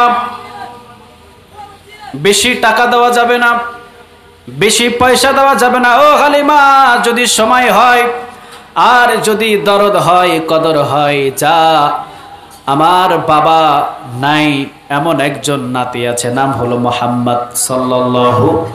হালিমাতুস সাদিয়া বললেন, যখন মুহাম্মদ নামটা আমার কানের ভিতরে ভেসে আসলো, কলিজার ভিতরে কেমন জানি একটা মোচাড় দিয়েছে। ইবনে হিশামের বর্ণনা, কেমন জানি একটা মোচাড় দিয়েছে আমার দেখার জন্য কলিজার ভিতরে একটা মোচাড় দিয়েছে, দেখতেই হবে, না আমি যাব না। তিনি দৌড় দিলেন। আমিনার কোলের উপরে মুহাম্মদ সাল্লাল্লাহু আলাইহি ওয়াসাল্লাম তাকে নিয়ে আছেন। একটু সরালেন, হালিমাতুস সাদিয়া তাকালেন। হালিমাতুস সাদিয়া চিৎকার দিয়ে বলেন, ওয়াল্লাহি আমার প্রাণের স্বামী জীবনে কোনোদিন এত সুন্দর সুপুরুষ আমি দেখি না। রাসূলের সুন্দর চেহারা দিয়েছেন কে? সবাই বলেন কে? এটা কি শুধু সুন্দর না, অসাধারণ সুন্দর? এই সুন্দর ওজন করে কি শেষ করা যাবে? সবাই বলেন যাবে? এটা এত সুন্দর, চন্দ্র সূর্য পর্যন্ত এই সুন্দরের কাছে হার মানিয়ে দেয়। সুবহানাল্লাহ বলবেন না? জান্নাতের ভিতরে একটা পার্টি হবে, একটা পার্টি হবে, একটা কনফারেন্স হবে, একটা মাহফিল হবে। কোন জায়গায়? সবাই বলেন আল্লাহ জান্নাতের ভিতরে আমাদেরকে কবুল করে নিও। আরো জোরে বলেন আমিন। রাসূল বললেন জান্নাতের ভিতরে একটা কনফারেন্স হবে, একটা মাহফিল হবে। ওই মাহফিলের ভিতরে সভাপতি হবে কে? সভাপতি হবে কে? প্রধান অতিথি হবে মুহাম্মদ সাল্লাল্লাহু আলাইহি ওয়াসাল্লাম। বিশাল বড় একটা কনফারেন্স হবে। সাহাবীরা বললেন, ইয়া রাসূলুল্লাহ সাল্লাল্লাহু আলাইহি ওয়াসাল্লাম বলেন তো দেখি, এত বড় একটা কনফারেন্সের ভিতরে আল্লাহ রাব্বুল আলামিন বাতির কি ব্যবস্থা করবে? সেখানে কি এলইডি কোনো বাতি থাকবে, নাকি হারুকেন থাকবে, নাকি তেলের বাতি থাকবে? বিশ্বনবী সাল্লাল্লাহু আলাইহি ওয়াসাল্লাম মুস্কি একটা হাসি দিয়ে বললেন, সাহাবীরা জান্নাতের ভিতরে যে মাহফিল হবে, আল্লাহ রাব্বুল আলামিন ওই জান্নাতের মাহফিলের ভিতরে কোনো বাতি রাখবে না। আমি মুহাম্মদুর রাসূলুল্লাহ সাল্লাল্লাহু আলাইহি ওয়াসাল্লামের চেহারার আলোকিততে পুরা জান্নাতের মাহফিলটা আলোকিত হয়ে যাবে। কতটা সুন্দর আমার রাসূল, কতটা সুন্দর আমার মুহাম্মদ। হালিমাতুস সাদিয়া অবাক হয়ে গেলেন। তিনি অবাক হয়ে স্বামীকে বললেন, স্বামী, জীবনে অনেক সন্তান দেখেছি, এত সুন্দর সুপুরুষ আমি দেখি নাই। হালিমাতুস সাদিয়া বললেন, আমি না, মুহাম্মদ রে দেখে আমার বড় লোভ হয়েছে, বড় লালসা জেগেছে, দাও না আমার কোলে একটু দাও। হালিমাতুস সাদিয়া নিজের কোলের ভিতরে নিয়ে হালিমাতুস সাদিয়া নিজের স্বামীর কাছে এসে বললেন, স্বামী, জীবনে অনেক কিছু পাই নাই, এই ছোট্ট বাচ্চারে রেখে আমি হালিমা যাব না, আমি যাব না খালি হাতে, এরে নিয়ে যাব। হালিমাতুস সাদিয়ার স্বামী বললেন, ঠিক আছে, খালি হাতের থেকে যাওয়ার চাইতে এটা নিয়ে যাওয়া অনেক ভালো। হালিমাতুস সাদিয়া তিনি ইবনে হিশামের বর্ণনায় বলেন, আমি যখন মুহাম্মদকে বলেছি আমি বাড়িতে নিয়ে যাব, আমি ছিলাম অসুস্থ মানুষ, আমি ছিলাম শুকনা মানুষ, আমার শরীরের ভিতরে 18 বৎসরের মতো যৌবনী শক্তি ফিরে এসেছে। চিল্লা বলেন আল্লাহু আকবার। ওয়ামা আরসালনাকা ইল্লা রাহমাতাল লিল আলামিন। কথাটা কার? রাসূল যেই জায়গার ভিতরে, ওই জায়গায় রহমত নাজিল করবেন কে? হালিমাতুস সাদিয়া বলেন, আমি যখন মুহাম্মদকে কোলে নিলাম, কোলে নেওয়ার সাথে সাথে আমার মনে হলো আমি যেন 18 বছরের কুমারী থাকতে যেই রকম শক্তিশালী ছিলাম, আজকে আমার কাছে সেই রকম শক্তিশালী মনে হয়। হালিমাতুস সাদিয়া লাফ দিয়ে উঠলেন, হালিমাতুস সাদিয়া উঠলেন বাহনের উপরে, মুহাম্মদ হলো সামনে। স্বামীকে বললেন, স্বামী, বাহনটা সামনের দিকে টানো, চলো মুহাম্মদকে নিয়ে আমরা আমাদের গোত্রের দিকে চলে যাই। কিন্তু হালিমাতুস সাদিয়ার স্বামী যত বাহনের দিকে টানে, বাহনটা সামনের দিকে যায় না, পিছনের দিকে যায়। সুবহানাল্লাহ বলেন। কেন পিছনের দিকে যায় বুঝতে হবে। ইবনে হিশামের বর্ণনা, বাহনের উপরে উঠলেন হালিমাতুস সাদিয়া, হালিমাতুস সাদিয়ার কোলের উপরে মুহাম্মদ সাল্লাল্লাহু আলাইহি ওয়াসাল্লাম, তার সামনে হালিমাতুস সাদিয়ার স্বামী সামনে হেঁটে হেঁটে যাবে। আল্লাহ এটা পছন্দ করেন নাই। আল্লাহ রাব্বুল আলামিন বললেন, ও হালিমা, নিজের স্বামীরে নিয়ে বাহনের উপরে ওঠ, কারণ তোর বাহন ছিল আসার সময় দুর্বল, যাওয়ার সময় সবল করে দিয়েছেন কে? ওয়ামা আরসালনাকা ইল্লা রাহমাতাল লিল আলামিন। কারণ এই বাহনের উপরে এখন হালিমা নাই, বাহনের উপরে এখন হালিমার কোনো হাজবেন্ড নাই, বাহনের উপরে মুহাম্মাদুর রাসূলুল্লাহ। ও হালিমা, এত পেরেশান হোস না, আমার রাসূলের আগে তোর হাজবেন্ড সামনে হেঁটে হেঁটে যাবে না। আমার রাসূলের সম্মান অনেক বেশি। হালিমাতুস সাদিয়া বসলেন মাঝখানে, রাসূল সামনে, হালিমাতুস সাদিয়ার পিছনে বসলেন হালিমাতুস সাদিয়ার স্বামী। আল্লাহু আকবার। 6 ঘন্টা আগে যারা মক্কা ত্যাগ করেছিলেন, জোরে বলেন কয় ঘন্টা? হালিমাতুস সাদিয়ার বাহন একের পর এক তাদেরকে পিছনে ফেলে সামনে এগিয়ে যায়। সুবহানাল্লাহ। বাড়িতে গিয়ে বলেন, রাসূল যেই কানে রহমত নাজিল করবেন কে? 4.5 থেকে 5 ঘন্টা আগে সব বাহনদেরকে ফেল করে হালিমাতুস সাদিয়া চলে গেলেন নিজের ঘরের ভিতরে। হালিমাতুস সাদিয়ার একটা কর্ম ছিল, একটা ব্যবসা ছিল, অনেকগুলো ছাগল পালতেন। কি পালতেন বলেন? সবাই বলেন, কি পালতেন? ছাগল।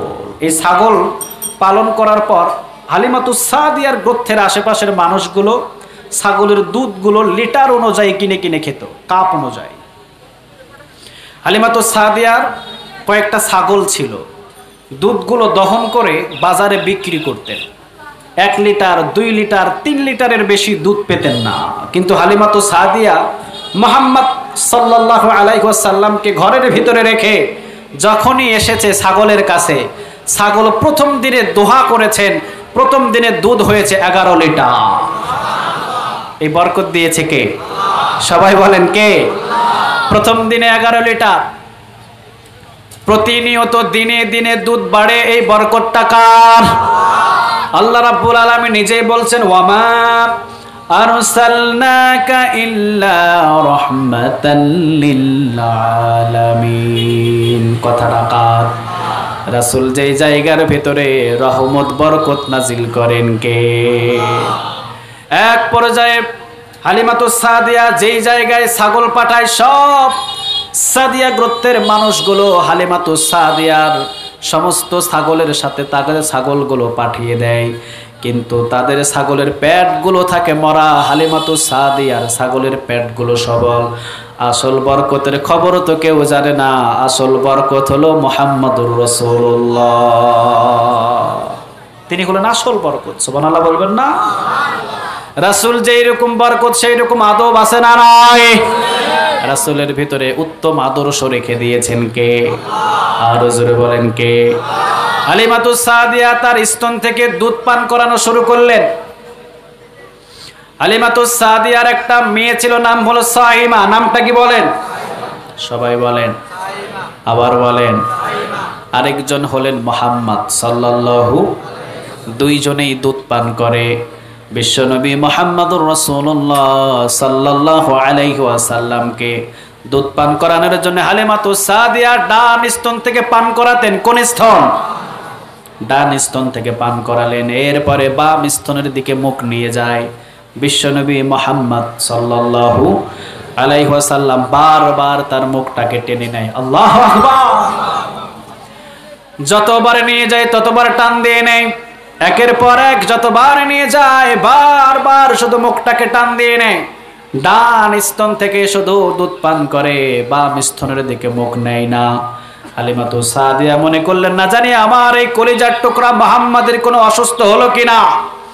দৌড় দিয়ে খ্রিস্টানদের বড় পাদ্রী, মানে খ্রিস্টানদের বড় আলেমের কাছে নিয়ে গেলেন। দেখেন তো দেখি আমার এই মুহাম্মদ এইরকম পরিস্থিতি, ডান স্তন থেকে দুধ পান করে বাম স্তনে দুধ পান করে না, কোনো অসুস্থ নাকি, কোনো কিছু আমার এই মুহাম্মদকে আসর করেছে নাকি, একটু পরীক্ষা করে দেখেন। খ্রিস্টানদের বড় আলেম তাকিয়ে দেখে বলেন, ও হালিমা, এত ফুটফুটে সন্তান তারে তুই পাইলি কই? এর পরিচয়টা আমার তো জানা দরকার। ও হালিমা, তাওরাত জাবুর ইনজিল পড়ে দেখেছি এমন একটা ফুটফুটে সন্তান আসবে দুনিয়াতে যার সন্তানের চেহারার সাথে এই সন্তানের চেহারার মিল। সুবহানাল্লাহ বলবেন না?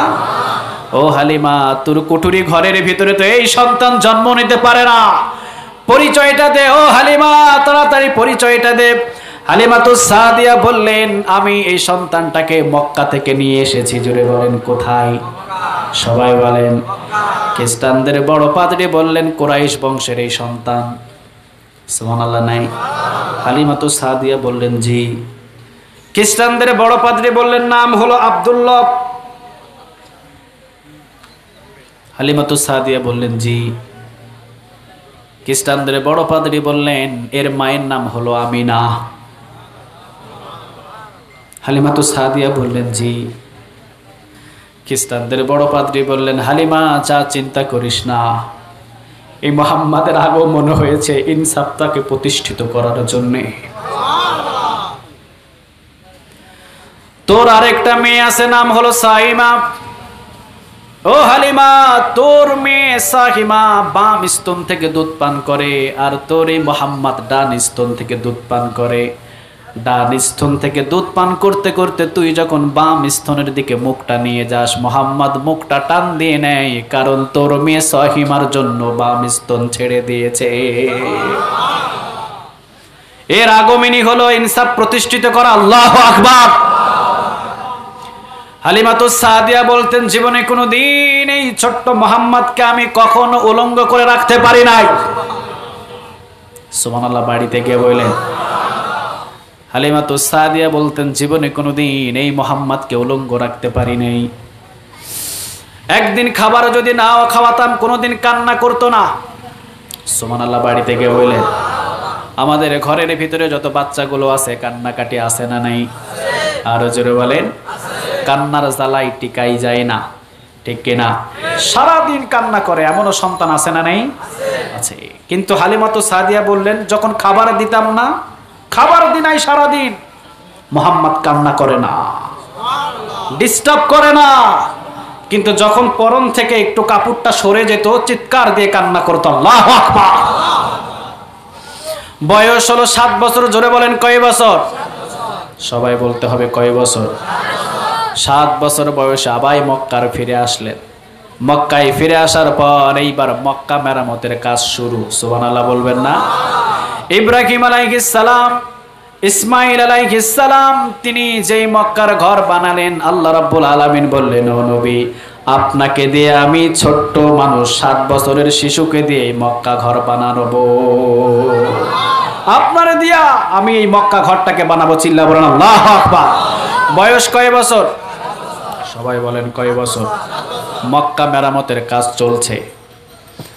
আবু তালিব বলছেন, মুহাম্মদ আমার ভাতিজা আসো, এদিকে আসো। বাবা একটা করে পাথর আনবা। জোরে বলেন কয়টা? আরো জোরে বলেন কয়টা? ছোট্ট মানুষ 7 বছরের শিশু বড় বড় পাথর আনতে গিয়ে সবার ঘাড়গুলো ক্ষত হয়েছে। সবাই সবার পরনের লুঙ্গিগুলো খুলে কাঁধের উপরে বেঁধেছে। আবু তালিব বলেন, ইকলাফু তাকিয়া মুহাম্মদ, ও মুহাম্মদ তোমার লুঙ্গিটা খুলে নাও। নাউজুবিল্লাহ বলবেন না? ইকলাফু তাকিয়া মুহাম্মদ, ও মুহাম্মদ তোমার লুঙ্গিটা খুলে নাও। তোমার লুঙ্গিটা খুলে তোমার কাঁধের উপরে বাঁধো, ঘাড়টাকে ক্ষত হয়ে যাবে। সব ছেলেগুলো পাথর আনে একটা, তুমি আনো কয়টা? তোমার ঘাড় আরো বেশি ক্ষত হয়ে যাবে। বিশ্বনবী সাল্লাল্লাহু আলাইহি ওয়াসাল্লাম বললেন, চাচা এইটা আমি পারবো না, আমার পক্ষে সম্ভব নয়। ঘাড় ক্ষত হয়ে যাবে, ঘাড় কেটে যদি নিচে নেমেও যায় এরপরও আমি পরনের লুঙ্গি খুলতে পারবো না। আবু তালিব সামনে আসলেন, ইকলাফু তাকিয়া মুহাম্মদ বলে লুঙ্গির গোছা ধরে ঝিচকে একটা টান দিলেন। ইন দ্য মিন টাইম পিছনের দিকে অজ্ঞান হয়ে পড়ে গেলেন। আল্লাহু আকবার। যখনই জ্ঞান ফিরেছে কোনো শব্দ নাই, একটা শব্দ ছিল, লুঙ্গি আমার লুঙ্গি। লুঙ্গি কোথায় আমার? আগে লুঙ্গি দাও। 7 বছরের শিশু, লজ্জা ছিল এত বেশি। আল্লাহু আকবার। বয়স হলো 10 বছর। কত বছর বলেন? সবাই বলেন। 10 বছরের শিশু কান বাজনা শোনে কি শোনে না? আরো জোরে বলেন। বিশ্বনবীর বন্ধু বান্ধব ছিল কি ছিল না? ছোট্ট বয়সে মক্কার ভিতরে রাসূল করিম সাল্লাল্লাহু আলাইহি ওয়াসাল্লামের বন্ধু বান্ধব ছিল অনেক। সবাই বলল, মুহাম্মদ চলো যাত্রার গান হবে। কি গান? সবাই বলেন। তখন ফুতির গান, যাত্রার গান। মরুভূমির ভিতরে আড্ডা বসেছে। 10 বছরের মুহাম্মদকে আরো 10 বছরের সমস্ত শিশুগুলো বলল, ও মুহাম্মদ তাড়াতাড়ি চলো, গান হবে, গান শুনতে যাব। বিশ্বনবীজি বললেন, না আমার দ্বারাই হবে। কথা কন না কেন? হবে না, আমি যেতে পারবো না। বিশ্বনবী বললেন, আমারে নিয়ে যাও না, আমি যাব না। সবাই বললেন, না যেতেই হবে, না গেলে কাঁধে করে তুইলালি হয়ে যামু। জোর করে সবাই কাঁধে উঠালেন। বিশ্বনবীজিরে জোর করে নিয়ে গেলেন। বয়স কত? সবাই বলেন, সবাই বলেন 10। 10 বছরের মুহাম্মদকে জোর করে নিয়ে যাওয়া হলো মরুভূমিতে। এখনো গান স্টার্ট হয় নাই, শুরু হয় নাই। গান শুরু হওয়ার আধা ঘন্টা আগে চোখের ভিতরে ঘুম দিয়েছে কে? সবাই বলেন কে? মরুভূমির ভিতরে পড়ে আছে। গান শুরু হওয়ার প্রায় আধা ঘন্টা আগে চোখের ভিতরে ঘুম দিলেন, মরুভূমির উপরে পড়ে আছে। সারা রাত বন্ধু বান্ধব সেখানে রেখেই সবাই বাড়ি চলে এসেছে। মরুভূমির ভিতরে সকালবেলা উত্তপ্ত বালুর উপরে যখন আরো কিরণ পড়েছে চোখের উপরে, বিশ্বনবীজি উঠে দেখেন কেউ নাই। আল্লাহ রাব্বুল আলামিন বললেন, ও নবী, 10 বছর বয়সে যদি আপনি গান শুনতেন এটাও ইহুদিরা সুযোগ পেয়ে যেত, এই জন্য আমার নবীকে আমি হেফাজত করেছি। আমার রাসূল কখনো গান শুনতে পারে না। চিল্লা বলেন আল্লাহু আকবার। বয়স হলো এবার 15 বছর। কত বছর বলেন? সবাই বলেন কত? আরো জোরে বলেন কত? 15 বছর। 15 বছর বয়সে আবু তালিব এবং সমস্ত মানুষগুলো পাশে আসলেন। আসার পর বললেন, চলো মুহাম্মদ তোমাকে কাবা ঘরে নিয়ে যাই। কোন ঘরে? সবাই বলেন। মূর্তি আছে কয়টা? 300। এতগুলো মূর্তির ভিতরে একটা মূর্তি ছিল, মূর্তির পেটের ভিতরে কিছু তীর ছিল। তীরের আগায় ভাগ্য লেখা থাকতো। নাউজুবিল্লাহ বলেন। যেই তীর টান দেবে, তীরের আগায় যেইটা লেখা থাকবে, তারা মনে করতো মনে হয় ওইটাই তার ভাগ্য। নাউজুবিল্লাহ বলবেন না? ভাগ্যটারে নির্ধারণ করেন কে? আর জোরে বলেন। সবাই বললেন, কুরাইশ বংশের সবাই বললেন, ও মুহাম্মদ চলো তোমারে নিয়ে যায়। রাসূল বললেন, না আমি যাবো না। সুবহানাল্লাহ বলবেন না? সবাই বলল, না তোমার ভাগ্য দেখতে হবে। জন্মের আগেই বাবারে হারালে, জন্মের পরেই মাকে হারালে, ও মুহাম্মদ তোমার ভাগ্যটা দেখতে হবে, চলো চলো। সবাই মিলে জোর করে নিয়ে গেলেন। মক্কার গেটে যাওয়ার আগেই সামনে অন্ধকার হয়ে গেলেন। চিৎকার দিলেন মুহাম্মদ সাল্লাল্লাহু, চিৎকার দিয়ে পিছনের দিকে পড়ে গেলেন। বিশ্বনবীজি বললেন, যেই দিন আমি নবীয়ত প্রাপ্ত হয়েছি, যেই দিন আমি জিবরিল আলাইহিস সালামকে দেখেছি, সেই দিনই আমি 15 বছর আগে কাবা ঘরের সামনে ওই জিবরিলকে একবার দেখেছিলাম। আমার রাসূল মুক্তির সামনে যাবে, এটা হতে পারে না। আল্লাহু আকবার। বয়স হলো 17 বছর। কত বছর? সবাই বলেন। 17 বছরের যুবক এখানে আছে না নাই? 17 বছরের বয়সে একটা দল গঠন করলেন। দলের নাম দিলেন হিলফুল ফুজুল। নাম কি? সবাই বলেন। ভালো না খারাপ? আর জোরে বলতে হবে, ভালো না খারাপ? অনেক ভালো একটা দল গঠন করলেন। 17 থেকে 40 বয়স হলো কত? 17 থেকে 40 মাঝখানে কত? 23 বছর। 23 বছর পর্যন্ত হিলফুল ফুজুলের সমস্ত কৌশল বিনিময় করে বিশ্বনবী মক্কার ভেতরে কাজ করলেন, কিন্তু শান্তি ছিল? কথা বলেন। ছিল নো। বিশ্বনবীজি কোনো শান্তি আনতে পারলেন না। 17 বছর বয়স থেকে হিলফুল ফুজুল সংগঠন করলেন যুবকদেরকে নিয়ে।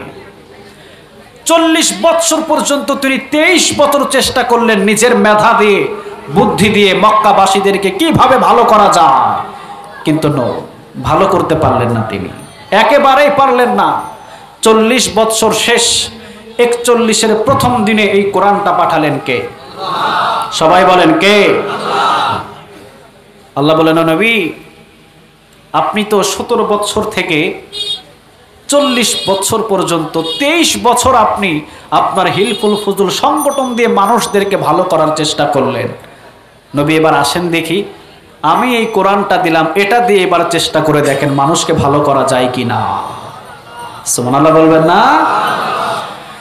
হেরা গুহা থেকে নিয়ে আসলেন কি?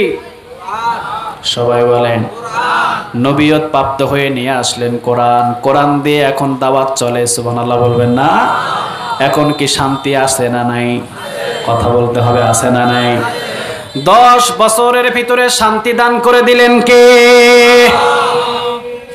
বেশি দিন লাগে নাই, 10 বছর। কত বছর? 10 বছরের ভিতরে আল্লাহ তাদেরকে শান্তি দিয়ে দিলেন। আল্লাহু আকবার।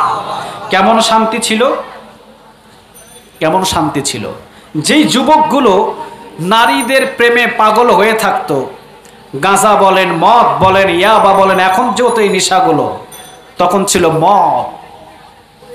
মদ খেয়ে খেয়ে রাস্তায় পড়ে থাকতো, ওই যুবকগুলো একটা আল্লাহওয়ালা হয়ে গিয়েছে। যে যুবকগুলো ছিল নারী পিপাসু, ওই যুবকেরা নারীদের ইজ্জতের পাহারাদার হয়ে গেছে। চিল্লা বলেন আল্লাহু আকবার। কয় বছরে? সবাই বলেন কয় বছরে? উদ্দেশ্য ছিল কি? এই কোরআন। এই কোরআন দিয়ে যখন তিনি দাওয়াত দিলেন, 17 বছর বয়সে হিলফুল ফুজুল সংগঠন করে 40 বছর 23 বছর তিনি চেষ্টা করলেন, পারলেন না। কিন্তু যখন এই কোরআন দিয়ে চেষ্টা করলেন, তখন ওই দেশের ভিতরে শান্তি দিয়ে দিল কে? যুবকদেরকে ভালো করে দিল কে? সবাই বলেন কে? যেই যুবকগুলো ছিল নারী পিপাসী, নারীদেরকে দেখলে তারা চুম্বুকের মতো টানতো, একই যুবক 10 বছরে চেঞ্জ হয়ে গেল। আল্লাহু আকবার। একজন নারী রাস্তা দিয়ে হেঁটে যাচ্ছেন মক্কার ভিতর দিয়ে, অন্য একটা দেশের নারী। ওই দেশের নারীর চিন্তা হলো মক্কার যুবকেরা ভালো নয়, কারণ মক্কার যুবক ছেলেদের হাতে যদি পড়ে সেই নারীর ইজ্জত আস্ত থাকবে না, এটা ছিল জাহিলিয়াতের যুগে। আর 10 বছর পরে ওই নারী ওই রাস্তা দিয়ে হেঁটে যাচ্ছে, তিনি চিন্তা করলো, আমি যদি এই মক্কার ভিতরে কোনো যুবকের হাতে পড়ি আমার ইজ্জত শেষ, লন্ঠন হয়ে যাবে, আমার স্বর্ণ গহনা সব নিয়ে চলে যাবে, কারণ মক্কার যুবকদের চরিত্র কখনো ভালো হতে পারে না। তার ধারণা এটা। তিনি রাস্তার পাশ দিয়ে যেতে যেতেই প্রায় একটু অন্ধকারও হয়ে গেল সেখানে, তিনি বিপদে পড়লেন, চলে গেলেন তিনি সেই রাস্তা দিয়ে যেখানে বাঘের ভয় সেখানে, কথা কন না কেন, যেখানে বাঘের ভয় সেখানেই, যাকে দেখে ভয় করছেন এই যুবকই একজন ওই যুবতীর দিকে হেঁটে আসছে, একের পর এক একদমই সামনে সামনে আসার সাথে সাথে যুবতী মেয়েটা কানের সাথে হাত, নিজের বুকের সাথে হাতটাকে জড়িয়ে নিয়ে সোজা বসে গেছে সেখানে। যুবতী চিৎকারও দিতে পারে না, আওয়াজও দিতে পারে না। যুবতীর চিন্তা হলো আজকে আমি শেষ, ইজ্জত শেষ, সমস্ত আমার অলংকার শেষ, সবগুলো শেষ। কারণ মক্কার যুবকদের চরিত্র আগেই জানা আছে। কিন্তু যুবকটা সামনে এসে ডাক দিয়েছে মা। কি বলেছে? সবাই বলেন, মায়ের উপরে আর কিছু আছে? যার সাথে মায়ের সম্পর্ক হয় তার সাথে কি কিছু করা যায়? কথা বলেন, যায়। ডাক দিলেন কি বলে? সবাই বলেন, ডাক দিলেন মা। দাঁড়াও, মক্কার যুবকদের তোমার ধারণা কি? ধারণাটা মুছে ফেলে দাও।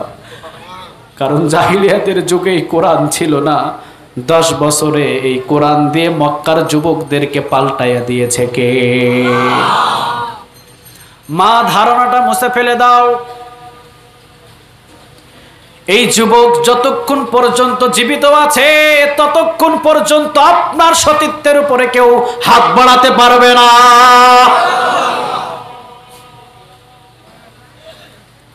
দাঁড়াও। মহিলাটা দাঁড়ালেন, যুবতী মেয়েটা দাঁড়াতেই যুবক বললেন মা, মক্কার যুবকদের ভিতরে হয়তোবা তোমার খারাপ চিন্তা ভাবনা ছিল, চিন্তা ভাবনাটা মুছে দাও। আমার পরিচয় শোনো, আমি একজন মুসলমান। মুসলমান কখনো কোনো নারীর দিকে হাত বাড়াতে পারে না। সুবহানাল্লাহ বলে। 10 বছর বয়সে 10 বছরের ভিতরে মক্কাবাসীর যুবকদের চরিত্র ভালো করেছিল। পৃথিবীর কোনো হেলফুল ফুজুল নয়, পৃথিবীর কোনো কিতাব নয়, পৃথিবীর কোনো আইন নয়। 10 বছরের ভিতরে মক্কার সমস্ত যুবকদের চরিত্র ভালো করেছিল 30 পারা কোরআন। আজ পর্যন্ত যদি কোরআন আমাদের প্রত্যেকটা যুবকদের ভিতরে থাকে, ওই যুবকদের চরিত্র টাকা দিয়ে পয়সা দিয়ে নষ্ট করা যাবে না। চিল্লা বলো ঠিক কিনা? এই জন্য আল্লাহ নিজেই বললেন, ওয়ামা আরসালনাকা ইল্লা রাহমাতাল লিল আলামিন। কথাটা কার? আর জোরে বলেন কার? বিশ্বনবী যেই গানে আল্লাহ রহমতের কোরআন সেখানে আছে না নাই? আর জোরে বলেন, আছে। আছে, সাধারণ কোনো কিতাব নয়। রাসূল এই কোরআনের জন্য মার খেয়েছেন, রাসূল এই কোরআনের জন্য নিজের দান শহীদ করেছেন। আমির হামজার কলিজা এই কোরআনের জন্য দেওয়া হয়েছে। জিহাদের ময়দানে, হাজারো যুদ্ধের ময়দানে শতাধিক সাহাবী জীবন দিয়েছেন এই কোরআনের জন্য। অতএব আমার এই বাংলার জমিনের ভিতরে যারা এই কোরআনটাকে অবমাননা করতে চায়, বাংলার জমিনের ভিতরে 16 কোটি মুসলমান থাকতে পারে, কিন্তু কখনো কোরআন অবমানকারী বাংলাদেশের ঠাঁই হতে পারে না।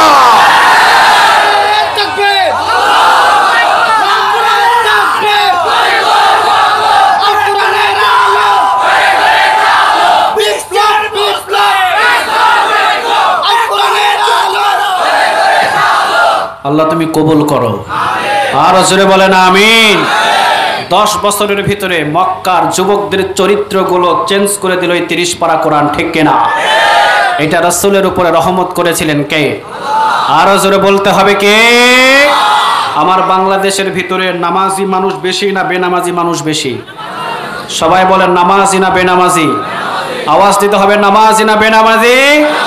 পুরা বাংলাদেশের চরিত্রটাকে যদি ভালো করতে চান, ব্রিটিশের কোন আইন দিয়ে, ৭২-এর কোন আইন দিয়ে বাংলার জমিনের চরিত্রগুলোকে ভালো করা যাবে না।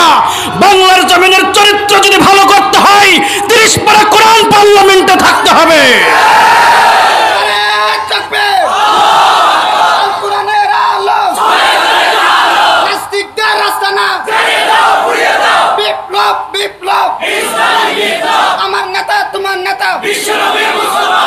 এটা আমাদের বুঝতে হবে। চরিত্র ভালো করার জন্য উত্তম আদর্শ এবং উত্তম নিয়ম আল্লাহর চাইতে আর বেশি কেউ জানে না।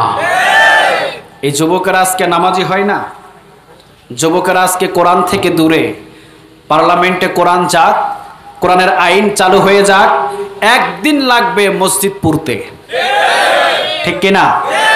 বাংলাদেশের ভিতরে যদি আমাদের প্রধানমন্ত্রী আগামীকাল সকাল 10টা বাজে এই কোরআন তেলাওয়াত করে যদি বলে, কোরআনের ভিতরে যেহেতু লেখা আছে নামাজ অবশ্যই বাধ্যতামূলক, অতএব আমি আজ থেকে বাধ্যতামূলক নামাজ বাংলার জমিনে কায়েম করে দিলাম, নামাজ না পড়লে এক ওয়াক্তে 5টা বেতের বাড়ি।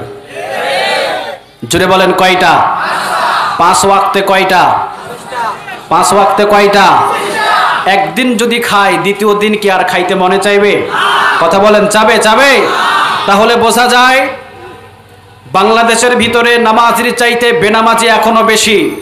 কিন্তু যখন এই 30 পারা কোরআন পার্লামেন্ট পর্যন্ত পৌঁছে যাবে, আমাদের প্রধানমন্ত্রী যখন আদেশ দেবে আগামী কাল থেকে বাধ্যতামূলক নামাজ, নামাজ না পড়লে 5টা বেতের বাড়ি, 25টা বেতের বাড়ি 5 ওয়াক্ত নামাজে, এই আইন যদি আগামী কাল 10টার ভিতরে আইনটা চালু হয়ে যায়, ওয়াল্লাহি আল্লাহর কসম করে বলি 24 ঘন্টার ভিতরে বাংলাদেশের 18 কোটি মানুষ নামাজি হয়ে যাবে, বেনামাজি কেউ থাকবে না।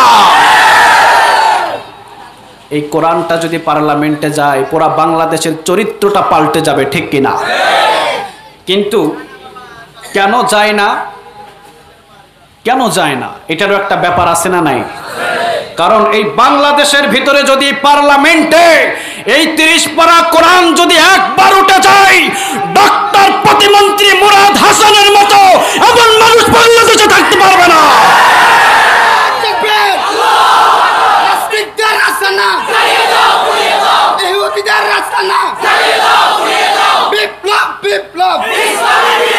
আমার নেতা তোমার নেতা, আমার নেতা তোমার নেতা। বাংলাদেশের প্রতিটা মুসলমানদের কলিজায় সে আঘাত দিয়েছে। তার কথায় বাংলাদেশের প্রতিটা মানুষের কলিজায় আঘাত লেগেছে। এমন কথার মানুষ বাংলার জমিনে থাকুক, এটা আমরা সহ্য করতে পারি না। এমন দেশের মানুষ, এমন দেশের ভিতরে ওই ধরনের প্রতিমন্ত্রী আমরা চাই না। এই কোরআন নিয়ে কেউ কথা বললে মুসলমান সহ্য করতে পারে না। অতএব বাংলার জমিনে থাকতে হলে কোরআনের পক্ষে থাকতে হবে। আপনি মানুন আর না মানুন সেটা আপনার ব্যক্তিগত ব্যাপার, কিন্তু কোরআন নিয়ে টানা হেচড়া করে বাংলার মানুষ আপনাকে ছেড়ে দেবে না।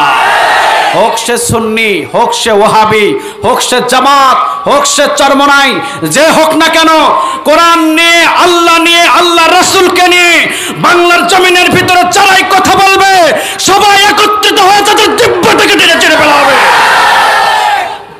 অতএব আমরা এই বাংলার জমিনের ভিতরে শান্তিপূর্ণ একটা জমিন চাই, ঠিক কিনা? আমরা অশান্তি করি না, মুসলমান কখনো অশান্তি করে না, কারণ মুসলমান হলো শান্তি ধর্মের একটা মানুষ, ঠিক কিনা? অশান্তি করে কে জানেন? প্রতিমন্ত্রী ডক্টর মুরাদ হাসান যখন কোরআনের বিরোধিতা শুরু করে, তখন চট্টগ্রামে অশান্তি শুরু হয়ে যায়। কারণ ডক্টর মুরাদ হাসানের মতো এইরকম আমিও বাংলাদেশের ভিতরে প্রতিমন্ত্রী এবং যারা ইসলাম বিরোধী করে তাদেরকে বলতে চাই, যেমন ডক্টর মুরগি কবির যেমন আছে, ডক্টর মুরাদ হাসান সাহেব আছে, এবং আরো কিছু বাংলার জমিনের ভিতরে ইসলামের বিরুদ্ধে, কোরআনের বিরুদ্ধে কথা বলছে। আমি শুধু তাদেরকে আঙ্গুল তুলিয়ে কথা বলতে চাই, এই জন্যে যারা কোরআনের বিপক্ষে কথা বলছো, ইসলামের বিপক্ষে কথা বলছো, আমার রাসূলের বিপক্ষে কথা বলছো, এই কথাগুলো পার্লামেন্টের ভিতরে নয়, পুলিশ পাহারা দিয়ে নয়, প্রয়োজন হলে চট্টগ্রামের জমিনে এসে কথা বলো, পিঠের চামড়া নিয়ে ঢাকা শহর যেতে পারবে না।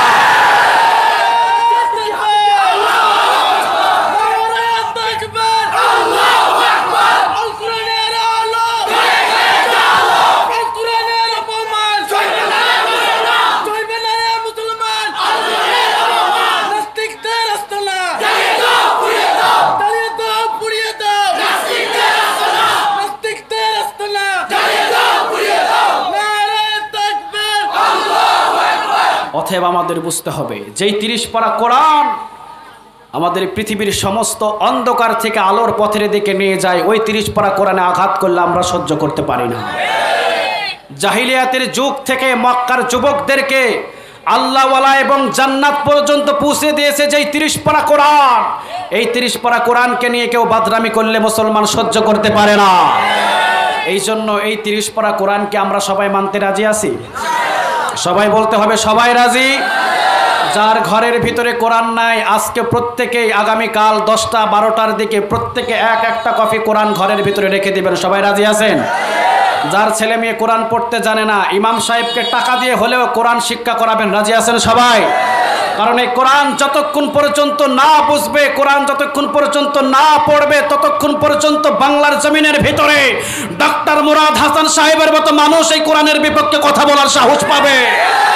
আমার এই বাংলার জমিনের ভিতরে যদি 16 কোটি মুসলমান এই কোরআনটা বুঝতো, জীবনে কখনো বাংলার জমিনের ভিতরে কোরআনকে নিয়ে একটা কথা বলার সাহস হতো না।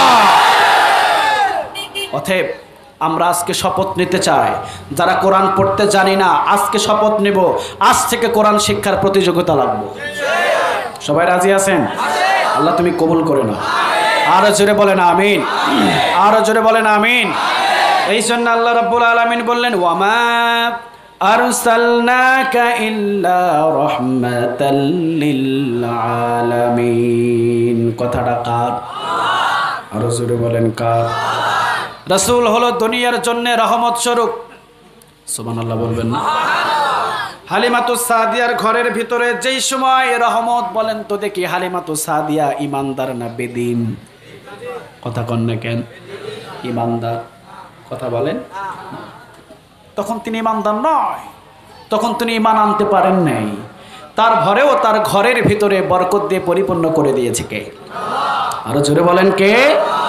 আমি আর আপনিও যদি আমার রাসূলের উত্তম আদর্শ মেনে চলি, রাসূলের সুন্নাহ মোতাবেক চলি, ওয়াল্লাহি আমার ঘরটাও বরকত দিয়ে পরিপূর্ণ করে দিবে কে?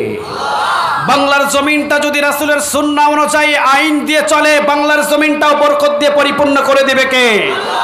অশান্তির ভিতরে ভুগি কেন আমরা? আল্লাহ আল্লাহ রাসূলকে আমরা অনেক দূরে সরিয়ে দিয়েছি। কথা কন না কেন? বাংলাদেশের ভিতরে আরো কিছু মানুষ এই মুসলমানদেরকে সরাতে চায়। আপনি শুনলে অবাক হয়ে যাবেন, এই মোবাইলের ভিতরে যারা ওয়াজ শুনে, ডক্টর মুরাদ হাসান সাহেব বলেছেন যারা ওয়াজ শুনে মোবাইলের ভিতরে লাঠি দিয়া মোবাইলটারে ভেঙে দাও। নাউজুবিল্লাহ, কত বড় কথা!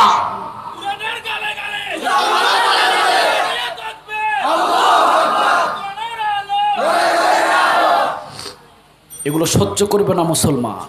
এই জন্য আমি আপনাদেরকে বলতে চাই, 10 বছরে মক্কার যুবকদের চরিত্র চেঞ্জ করে দিয়েছিল যেই কোরআন।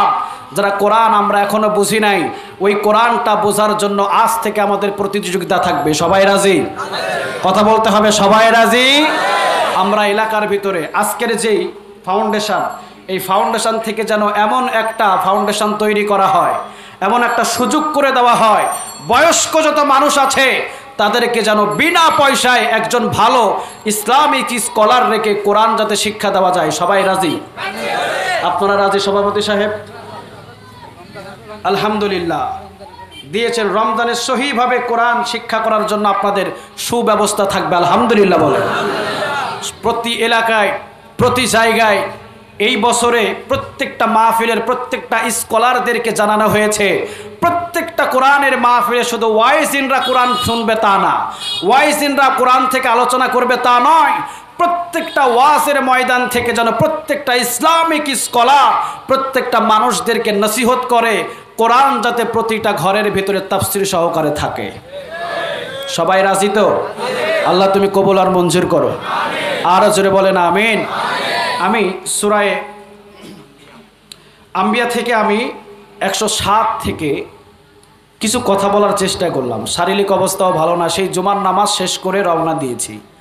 আবার এখন বাজে 12টা, এখন যেতে যেতে আমার বাজবে ভোর 4টা। এই গাড়ির ভিতরেই থাকতে হবে। তে কাজেই আল্লাহ রাব্বুল আলামিন যেন আমাকে সহিভাবে আমার গন্তব্যে পৌঁছে দেয়, আমরা বলি আমিন। আপনারা অনেক মানুষ সমবেত হয়েছেন, অনেককে বসার জায়গাও করে দিতে পারে নাই অনেক যুবক ভাইয়েরা। এই যুবক ভাইদের চিন্তা ভাবনা এই বছর থেকে আরো পাল্টে যাবে, হয়তো আগামীতে আরো বড় একটা স্থান তারা যেন করতে পারে। আল্লাহ তুমি তাদেরকে কবুল করো। এই কোরআনের ময়দান থাকবে, এই কোরআনের ময়দান থাকবে, কোরআনের মাহফিল থাকবে, বাংলাদেশের রাসূলের সুন্নাহ অনুযায়ী নিয়ম কানুন থাকবে, কিয়ামত পর্যন্ত থাকবে। মুসলমান বাংলার জমিনের ভিতরে আছে তো কিয়ামত পর্যন্ত কোরআনের মাহফিল থাকবে, ঠিক কিনা? কোরআনের মাহফিল যেই দিন থাকবে না সেই দিন মনে করতে হবে ইসলাম দিন দিন কমতে থাকবে। বাংলাদেশের ভিতরে আলেমদের বিপক্ষে কথা কও। আমার ডাক্তার মুরাদ হাসান সাহেব, ওনাকে আমি ভাই হিসাবে মানি। উনি আমার কলিজার টুকরা মিজানুর রহমান আজহারির দাড়ি টুপি নিয়ে কথা বলেছে। শোনেন নাই আপনারা? শুনছেন আপনারা? যেই ভেঙ্গমা করে, যে ক্রিটিসাইজ করে কথাটা বলেছে, একজন ইসলাম বিরোধীও এতভাবে কথা বলতে পারে না। কিভাবে তিনি কথা বললেন তাকে? একজন কোরআনের দাঈ ইলাল্লাহ, কোরআনের দাওয়াত দিতে গিয়ে বাংলার জমিন থেকে বিদেশের জমিনে পার করছেন তিনি, বাংলার জমিনে আসতে পারছেন না। দাঈ ইলাল্লাহ কত বড় হতে পারেন তিনি, তাকে নিয়ে কথা বলছেন, দাড়ি আর টুপিকে নিয়ে কথা বলছেন। ডাক্তার মুরাদ হাসান সাহেব, আপনাকেও মরতে হবে, আমাদেরকেও মরতে হবে, মিজানুর রহমান আজহারিকেও মরতে হবে। কিয়ামতের ময়দানে বোঝা যাবে কে সফল আর কে বিফল। আমরা শুধু কিয়ামতের ময়দানে বিচার দিতে চাই, যদিও দুনিয়াতে বিচার আমরা পাই না, ঠিক কিনা? যদিও বাংলার জমিনের ভিতরে আলেম ওলামারা বিচার পায় না। যদি বাংলার জমিনে আলেম ওলামারা বিচার পাইতো, কারাগারে আলেম ওলামারা থাকতে পারতো না। আমরা বিচার দিলাম কিয়ামতের ময়দানে। কিয়ামতের ময়দানে বিচার দিলাম কার কাছে? সবাই বলেন কার কাছে? এই কোরআনের ময়দান থেকে আল্লাহ তোমার কাছে বিচার দিলাম, বিচারটা তুমিই করে দিও। ওয়াখির দাওয়ানা আনিল হামদুলিল্লাহি রাব্বিল আলামিন। আসসালামু আলাইকুম ওয়া রাহমাতুল্লাহি ওয়া বারাকাতুহু।